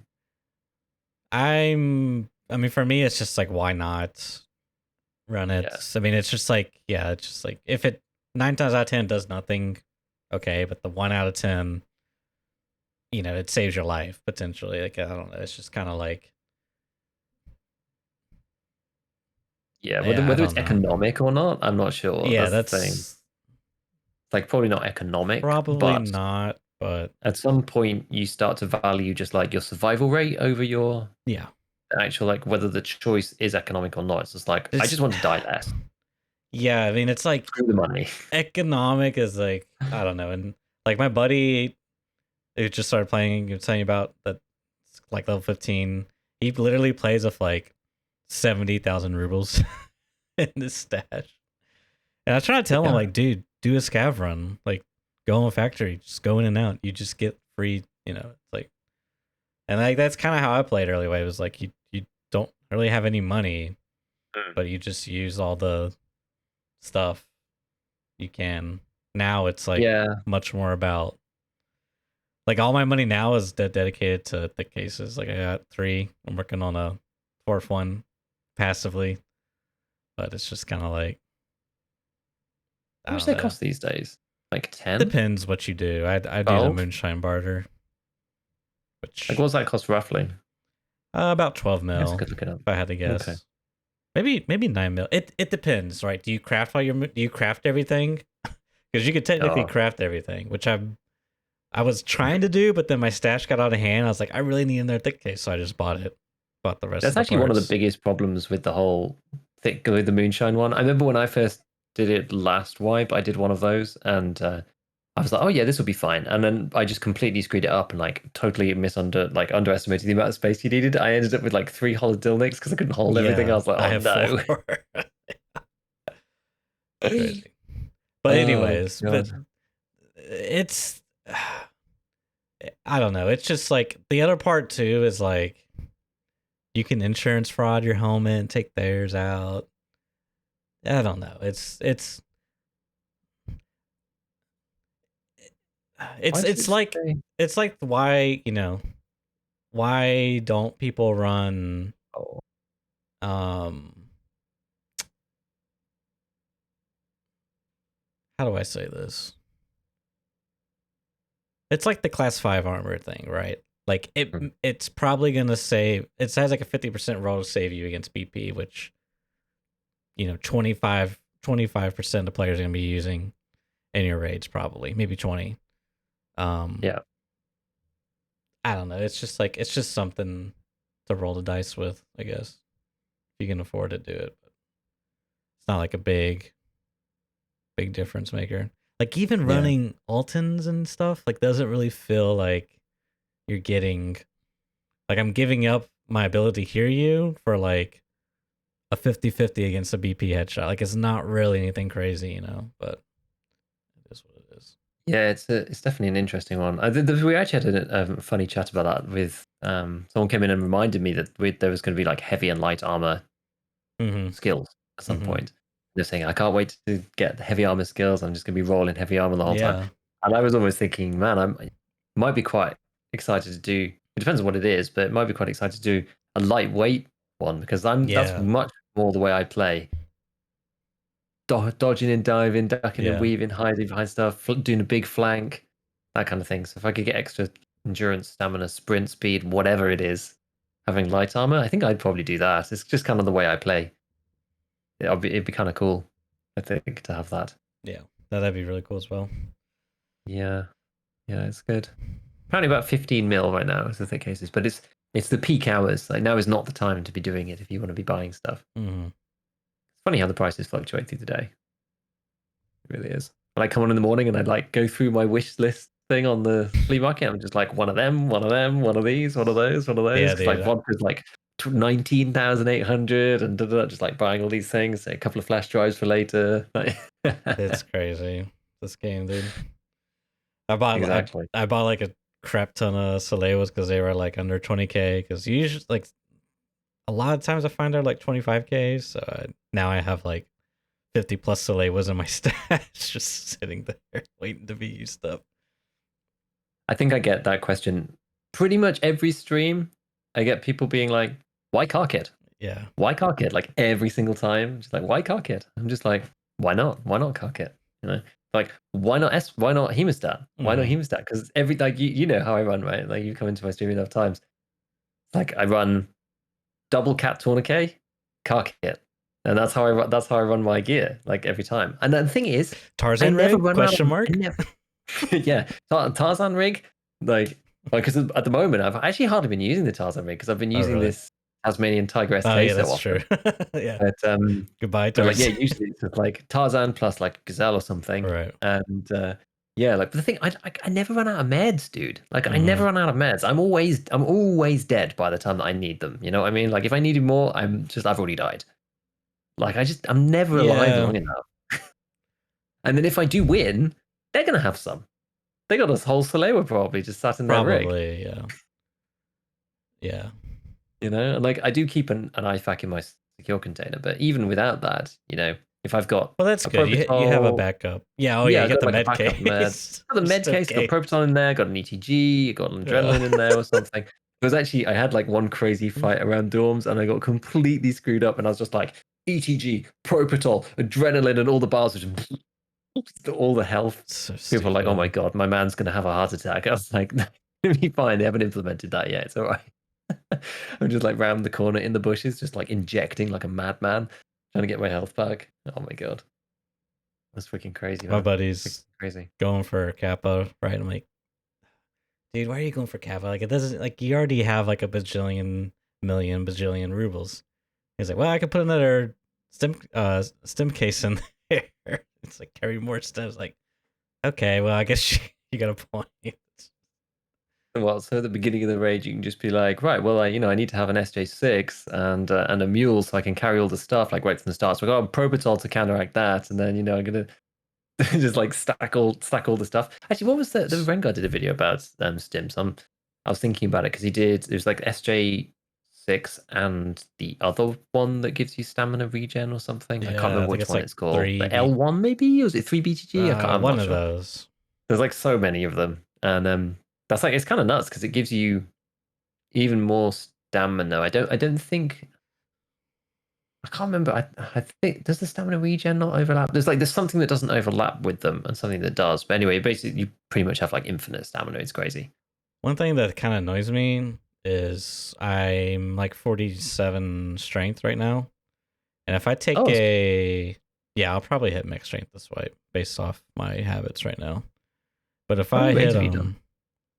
oh, I'm gonna open my game. I have to launch. I'm intrigued. But if I pop a melatonin, it gives me like 10 strength. Mm-hmm. So technically, I should be at 57 strength, right? Yeah. I would be at elites, but I don't get any of the elite perks, which kind of like I don't know. I just feel like it kind of defeats the purpose. Like maybe that'd be too OP. Like I don't know. I just It's 40, and then or 41, and then you can always get the elite perk. Yeah, because you don't get the elite perks at the moment if you boost your skills artificially, but you do go above 50 up to 60 but I don't. as a max. Yeah, but like, do you actually get anything past that? Like 51? Like, I do you mean, actually you just get the incremental increase. I think. does it actually You just scale don't. past 51? I think so. I'm pretty sure it does. Oh, okay. Huh. I'll have to look into that. I think so. But you don't get the elite perk, as you said. Yeah. Yeah, because the thing is, like, I'm Because always amazed. that's why Like, I so did. That's why I did it. I usually don't run Melodon. I was like, oh, I can get max strength and have a lightweight kit now. Be underweight, and I was wrong. I see. What strength for you, dude? I'm always astounded at people's ability to like get endurance and strength. I really am. Well, dude. You know me. I mean, I'm not a giga cheeser, but I'm a cheeser. So like at the end of the raid at extract, I'll literally drop all my gear, or at least enough till I'm underweight, and then sprint to full stamina bar to level up endurance Back up. again. Or yeah. Yeah. But I am 25 strength. Well, let me turn off this Tarkov. This is gonna be in a recording. Sorry, guys. I am 25 endurance and 47 strength, and Wow. I have been actively going into raid underweight this fight because I know as soon as I loot one item, I'm gonna be overweight. So it's like, And how many raids have you done? let's see, how embarrassed am I gonna be? 469. Nice. See, I'm honestly fascinated. So I've been going underweight as well, right? Mm-hmm. I am level 21 endurance. Okay. And I'm level 28 strength. And I have 407 raids. But What the hell? You're not a looter, Giga. You're not a But I do end up looter. overweight. Mm, Most of the time. Not always, actually. Most of the time. yeah, that's a Maybe good that's point. it, though. Maybe that makes a difference. Like, chat has seen me, like, moving, like, 3 rounds of M80 out of my secure container so that I'm underweight, which I always find quite funny. I'm, like, I'm, like, so close to the threshold, and I'm like, oh, okay. There was actually a good joke the other day, because I was like, oh, I might have to swap my car kit out for a Soleil wear. Chat's just like, oh my god, like, the underweight thing is, like, making you sad that you're upgrading to the actual, like, med that you should probably be using. Because it's lighter. So like when I get down into that ridiculous situation, I'm just kind of like swapping out the green bag for the black bag. I'm swapping the car kit out for the Soleil instead. I'm swapping with the 2 cat tourniquets out for like the S March and not the S March, the hemostat. Like trying to like min max every last possible little bit. Like the red rebel comes off because I'm not playing reserve. Like getting the rangefinder out because I'm not playing. Yeah, like all of that kind of stuff. But yeah. Out.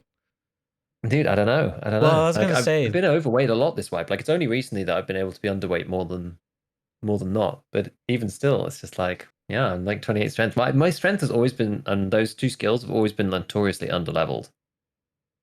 But I was just fascinated because it's so different, and we've got similar number of raids. Which do you? I mean, that's the other thing. Do you play a lot of Factory? Have you played a? No, not at the moment. What's your average lifespan time? I don't even know if this is right. Mine's 32 minutes. Okay, see, mine's 27, 28, so that can't be right either. I don't know. I don't know, man. I wonder, actually, does it tell you your total kilometers traveled? That would be interesting. Yeah, it does, under looting. How far have you walked? Under looting. Yeah, it's in the left-hand panel. It's under, so not in the first one. 1,109. That must be it then. I've only traveled 705 kilometers. Okay, yeah, that's probably it. Church does the miles. You gotta do the shoreline runs, man. You go from one side of the map to the other, or from one side of the map to the middle, back to the other, or back to the previous restarted. Well, now that we're past the shoreline, is gone, yeah, past the shoreline. You always have to fall last. Yeah. Funny. No, I was just intrigued. I was just intrigued because yeah, it it's is like intriguing. It's quite different. It's like quite a different thing. Yeah. I don't play a lot of shoreline though. I don't play much shoreline. You know, some people.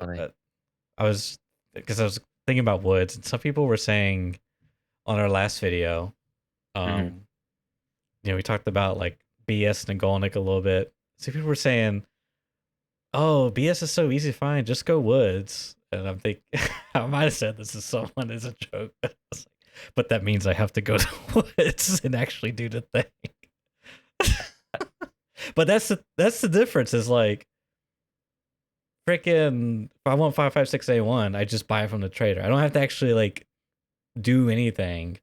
Whereas if I want BS, I have to either do the barter that's like crazy expensive, or go and find it, which means I actually have to like go specifically somewhere. That's like a big difference in terms of gameplay, I guess. It's just like not a standard Tarkov's in.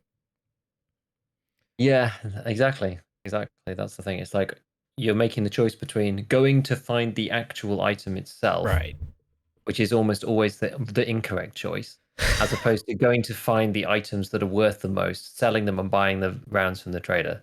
Like it's almost always the wrong choice to go and find the item you need, which is sad. That's the fundamental problem, I think. Like that's really the issue.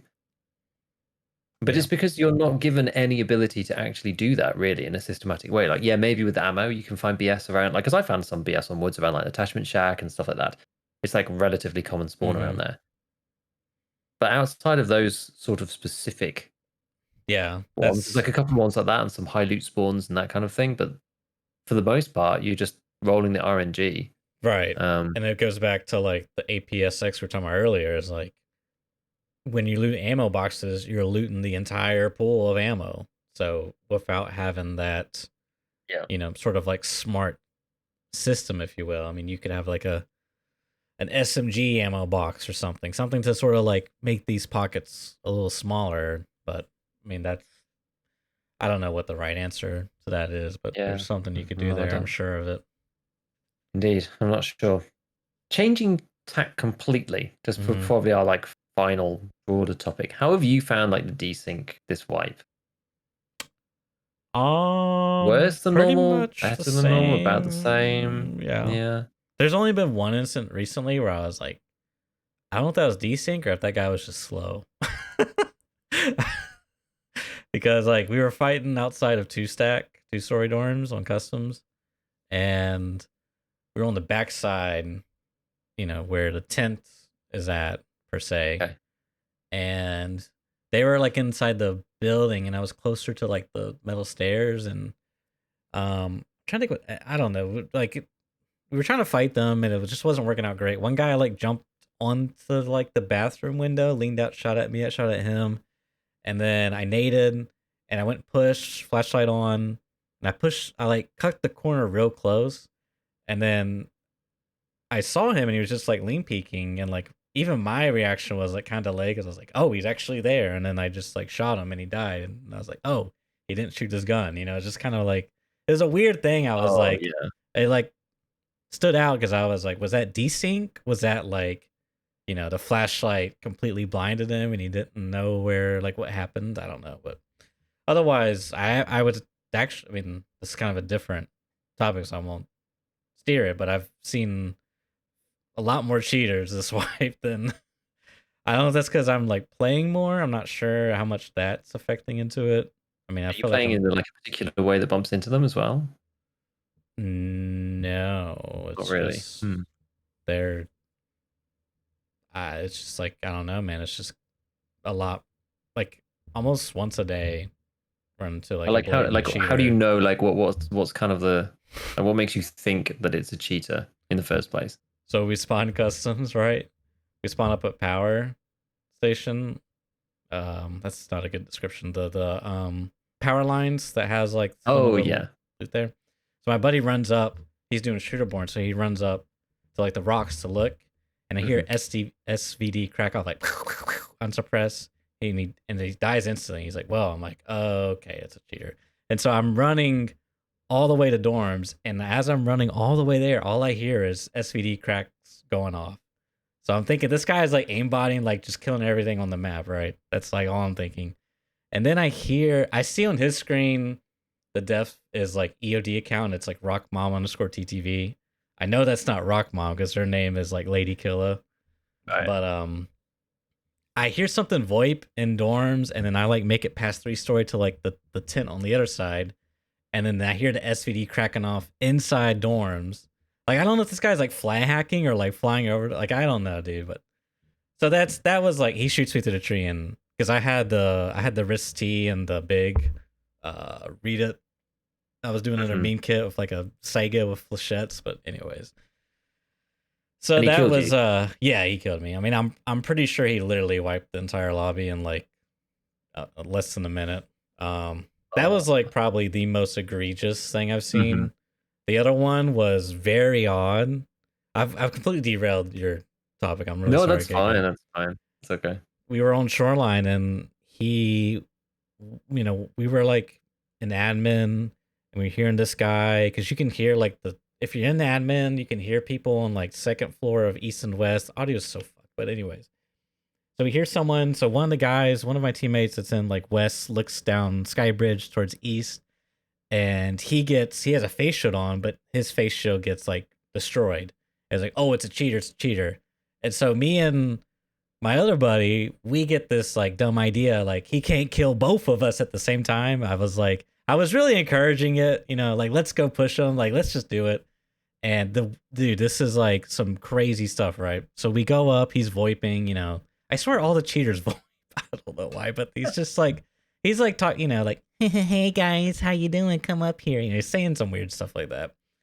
So we go up there and we're about to peek him around the corner on like second floor, and then we both just fall dead. And I don't hear a gunshot. The only thing I hear is our guns hitting the ground. And when we look at the death screen, it says VOG 17 thorax, but there was no explosion. There was no gunshot.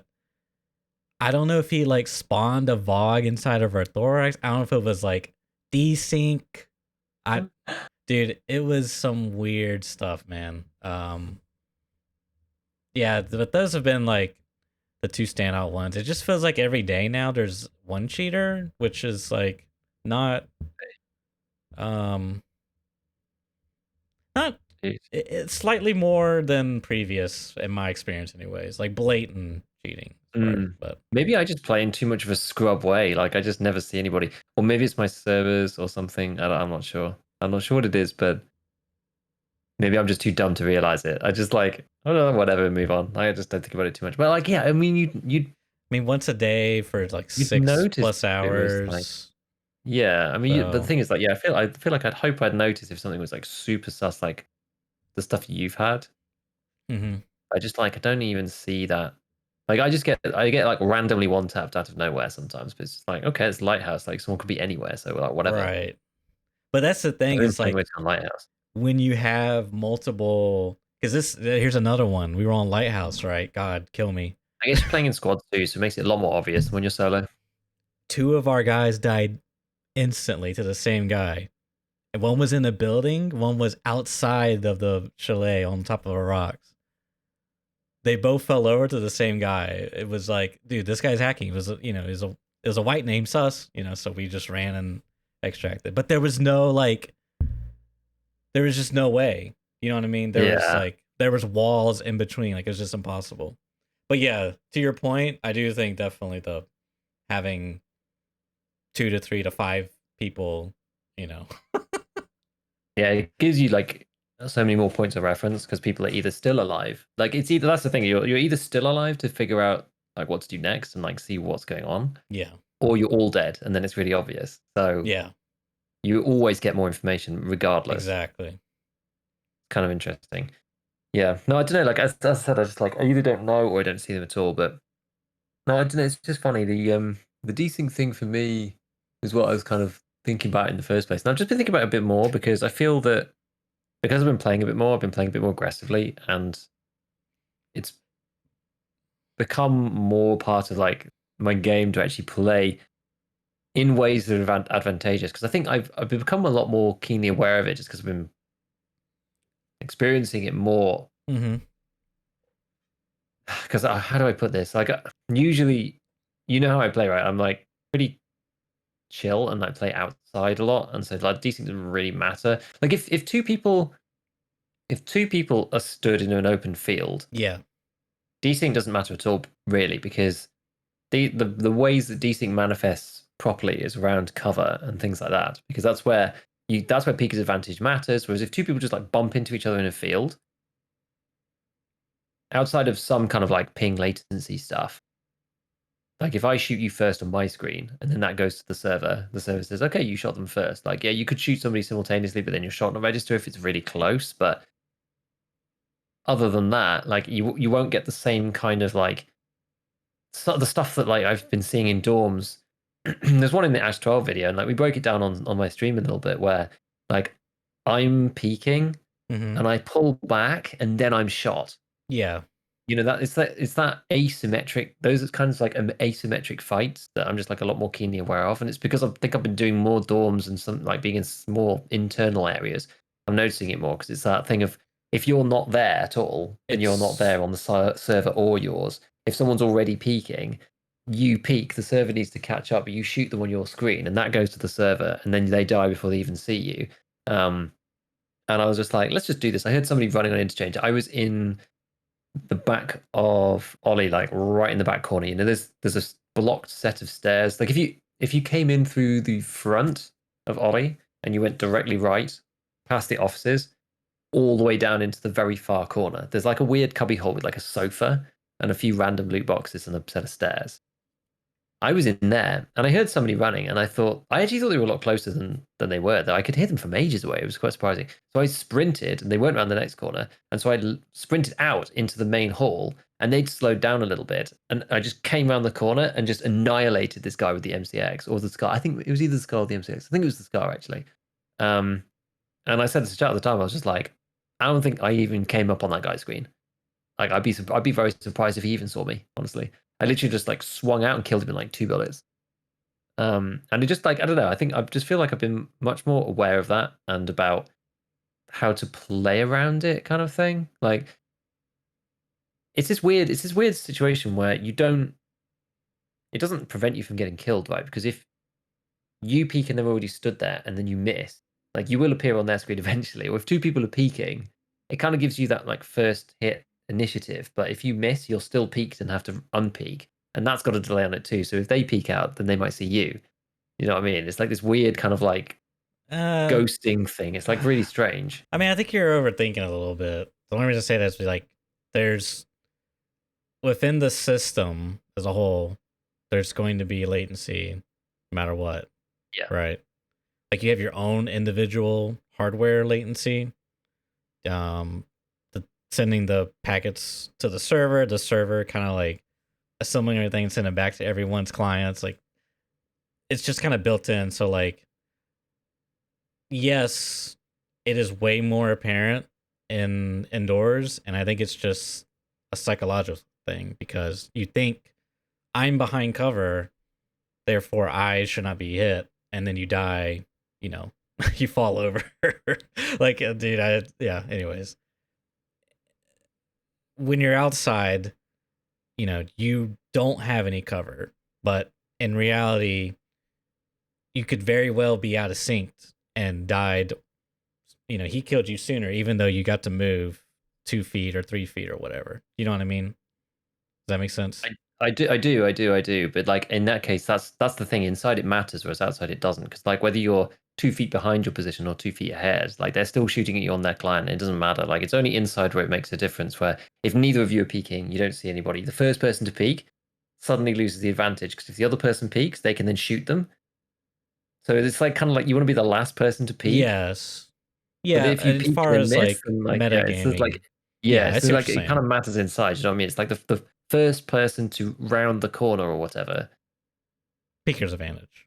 Yeah, exactly. It's Yeah. because it is classic peak's advantage. Yeah. I did wonder as well whether I'm kind of making this worse for myself because of like my setup and because of my internet and because of my reluctance to change anything because hopefully fiber is imminent, fingers crossed. Mm-hmm. I don't want to splash out, however much, like 100 quid on like a decent router and all this stuff because like I don't think it's going to be necessary in like a short space of time. But you've seen what happens when I play on stream, because I like put my bitrate like pretty close to the limit. I actually had to turn it down a bit because I've had some like line instability. But like my ping like fluctuates between like 50 and 150 like randomly, and it doesn't look like anything to me because all my stuff's client side. But like I Right. wonder whether that makes it like Yeah. even more like Ping abuse. amplified. Yeah, well, I mean that's what people do, right? It's kind of like it's like ping abuse by accident and just by Yeah. circumstance. I never really thought about it until like last week, and I was like, I wonder if it actually matters because like the people are always saying about like raising the ping limit, and like Nikita said about how it makes the Unity netcode go ballistic a little bit if the ping's too high, and I suddenly like connected all these things and was like, I wonder whether that's making desync like bad for me, like in particular.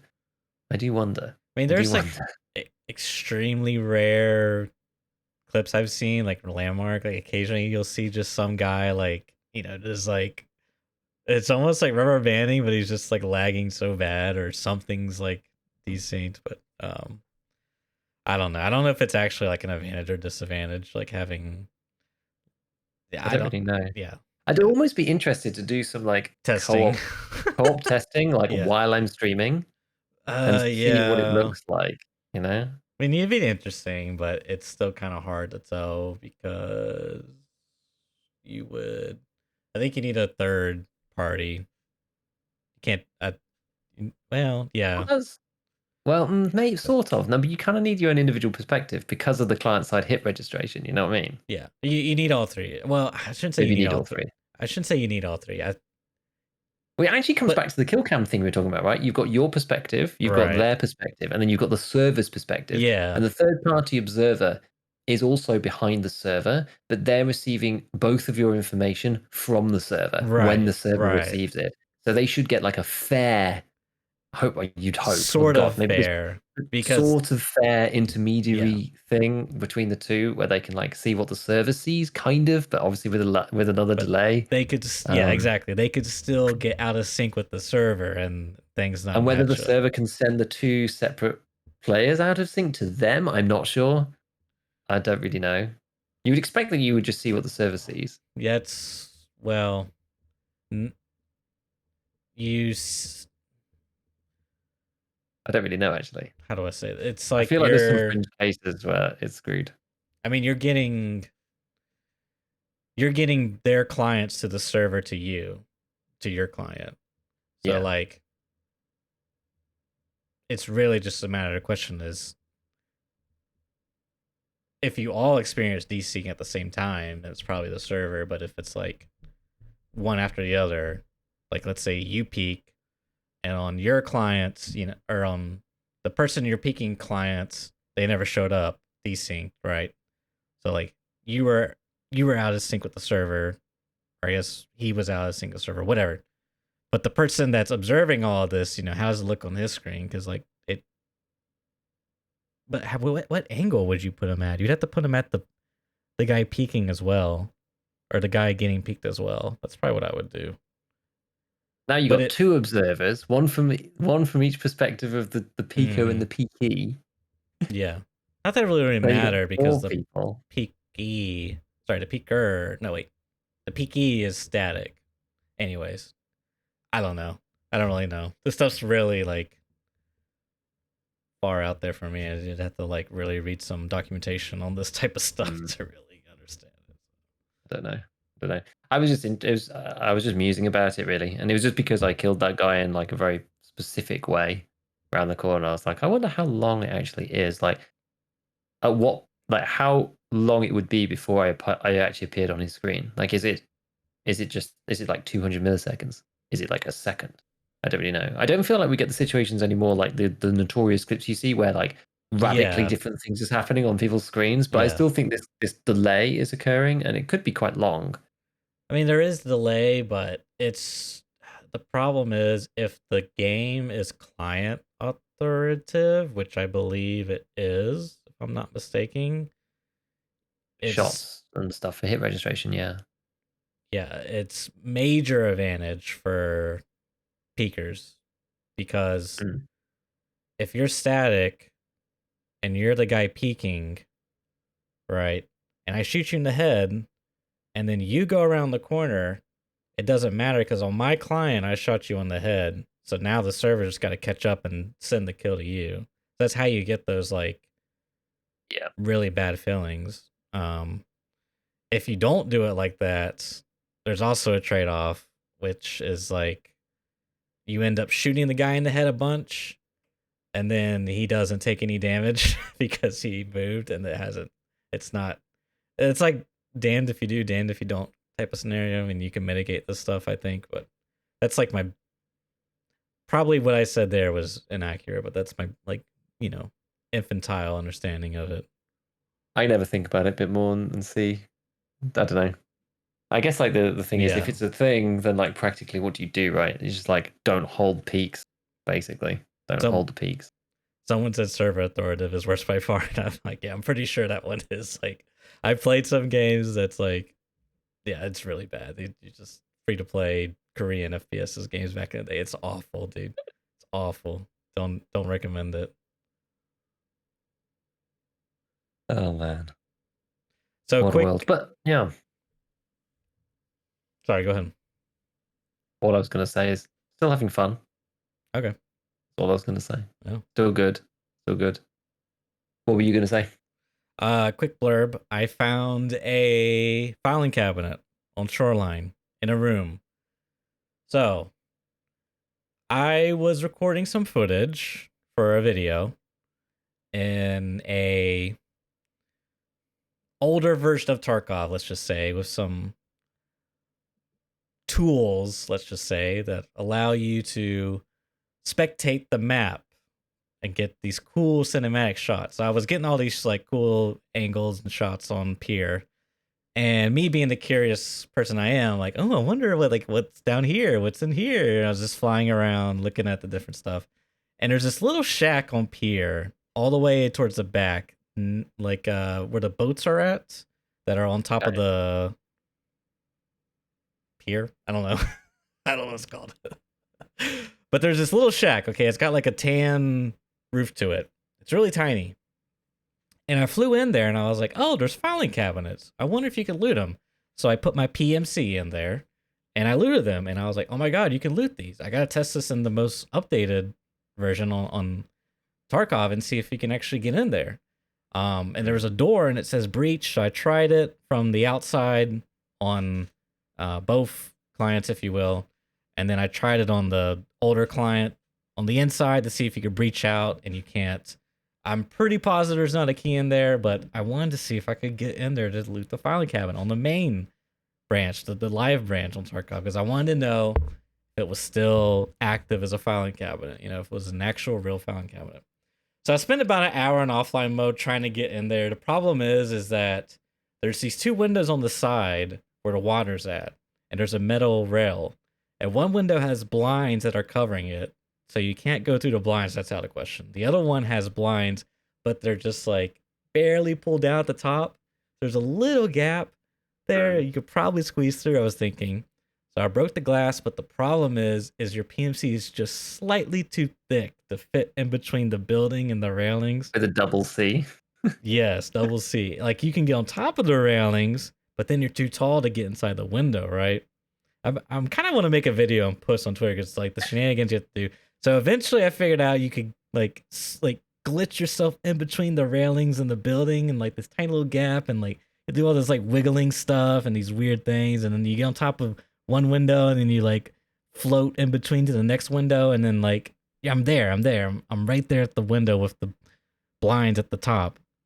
I'm trying to look down, crouch walk. I bring my buddy and call up Ray. I was like, dude, you gotta help me. I gotta find out if I can get inside here. Like, push me in here. He's pushing me. It's not working.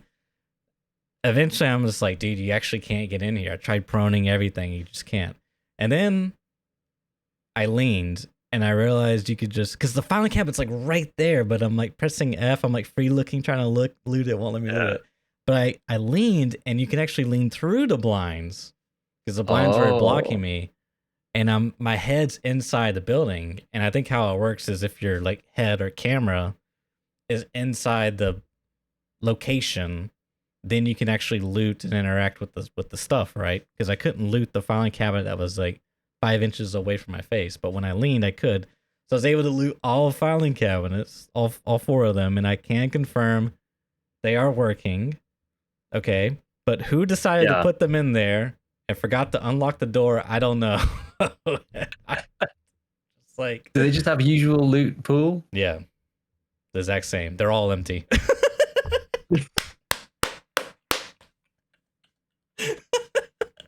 Dude, I hate filing cabinets this way, man. I'm so pissed. How long did this take you? Like an hour. The whole raid. But dude, you want to get some extra loot when you're at Pier? That's the spot. 1 filing cabinet, dude. You can get a whole trinket lighter. Wow. Oh, yeah. That's my short story. How I got an extra filing cabinet in my loot pool, my loot route. That's the YouTube title right there. How I spent an hour looting 1 filing cabinet. Dude, that's so genius. It's actually like low key, actually not a bad title. You might, because people would be like, "That's so dumb." Like it's such a dumb title that like it would actually work. Damn, I kind of want to do that now, Giga. Fuck. I might actually do that. Because I was gonna make a video and post it on Twitter because I just think it's kind of interesting. But now you really got me going. In before Church gets banned for looting the honeypot filing cabinet that can only be gotten if you're a hacker. You know what I mean? Like, we'll leave it there with it locked because like if anybody loots it, then they must be using wall hacks. So the Church spends like an hour and then gets like caught as a false flag as part of like BSG's anti-cheat. Oh no. In before. No. Let's hope not. Let's hope not. Oh, and it's just, I don't know, it's just funny because I bet someone mapped that there and I guess they forgot to either like assign a key to it or make it openable. I'm not sure. But yeah. Maybe it's just for decoration, like, hey, just throw a filing cabinet asset in there, like whatever, you know.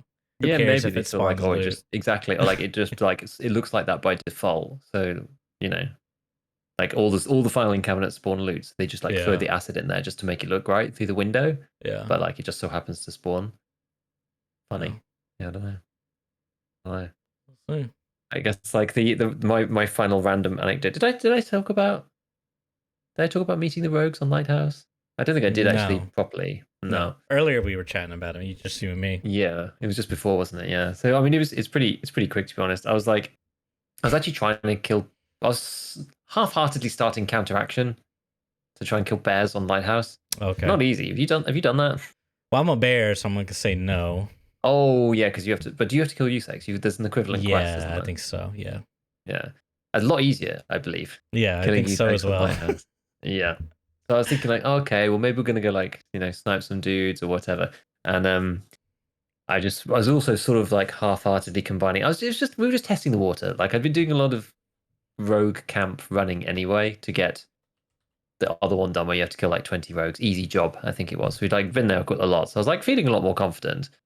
And I thought, fine, well, maybe we'll get Shootable in Heaven done because we got that one from before. I was like, okay, we only need to do 2 more. Like, it's not crazy. People do go up and loot these things. And I can like go in a nice spot, maybe kill some rogues, just get some XP. We'll just like, maybe we kill a bear or something. So I like got out the Scar H, which I actually quite like. I like the Scar H. I think it's quite cool. It's a fun gun, and we're just kind of like chilling. We hear like all hell like breaking loose down in the road camp, and there's a PMC. I try to shoot him. I did actually. So I was using the bolties to get all these kills and stuff because I even though these days this is sort of a little mini tangent, but like even though these days you only need 3 sniper skill in theory if you're like an efficient like min max kappa gamer, because you go 3 and then you go 1 from shooter 1 heaven for 4, you go 1 from target of shooter 8 for 5, then you do mentor that gives you 3, that gives you 8, and now psycho sniper is now 8, so you can do it that way.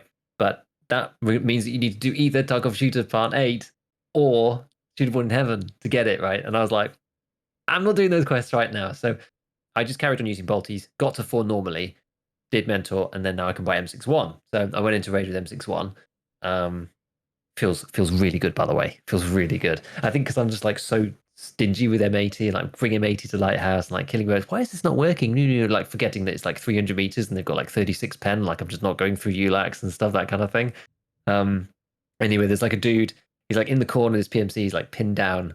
I see him like leaning out. He's like fighting somebody. It's like some crazy fight going on. I managed to shoot him once, but I didn't hit him in the head, unfortunately. I saw the blood, but I didn't manage to kill him. I'm like waiting for ages. Don't see him. There's like a bunch of player scouts coming. All seems kind of quiet. Okay. Then there's just like sudden like hailstorm of rounds, like crazy, just like going off. I was like, is that at me? Just like start getting like the suppression effects. It's like freaking tracer like flying like complete nuts, but it's sort of hitting like slightly low. I like swing to the middle of the road cam, like zoom in, and there's Knight just going like completely nutso at me with like I don't even know, it was like M62 Tracer or something. I think. I was like, oh god, just like look over and just like bam, bam, bam, like 3 shots of M61, and he dies. And I'm just like, oh okay, and like because I did Outcast, I've actually got stray dogs now, so it's like quest part completed, like kill Knight. I was like, freaking A, dude, like this is crazy.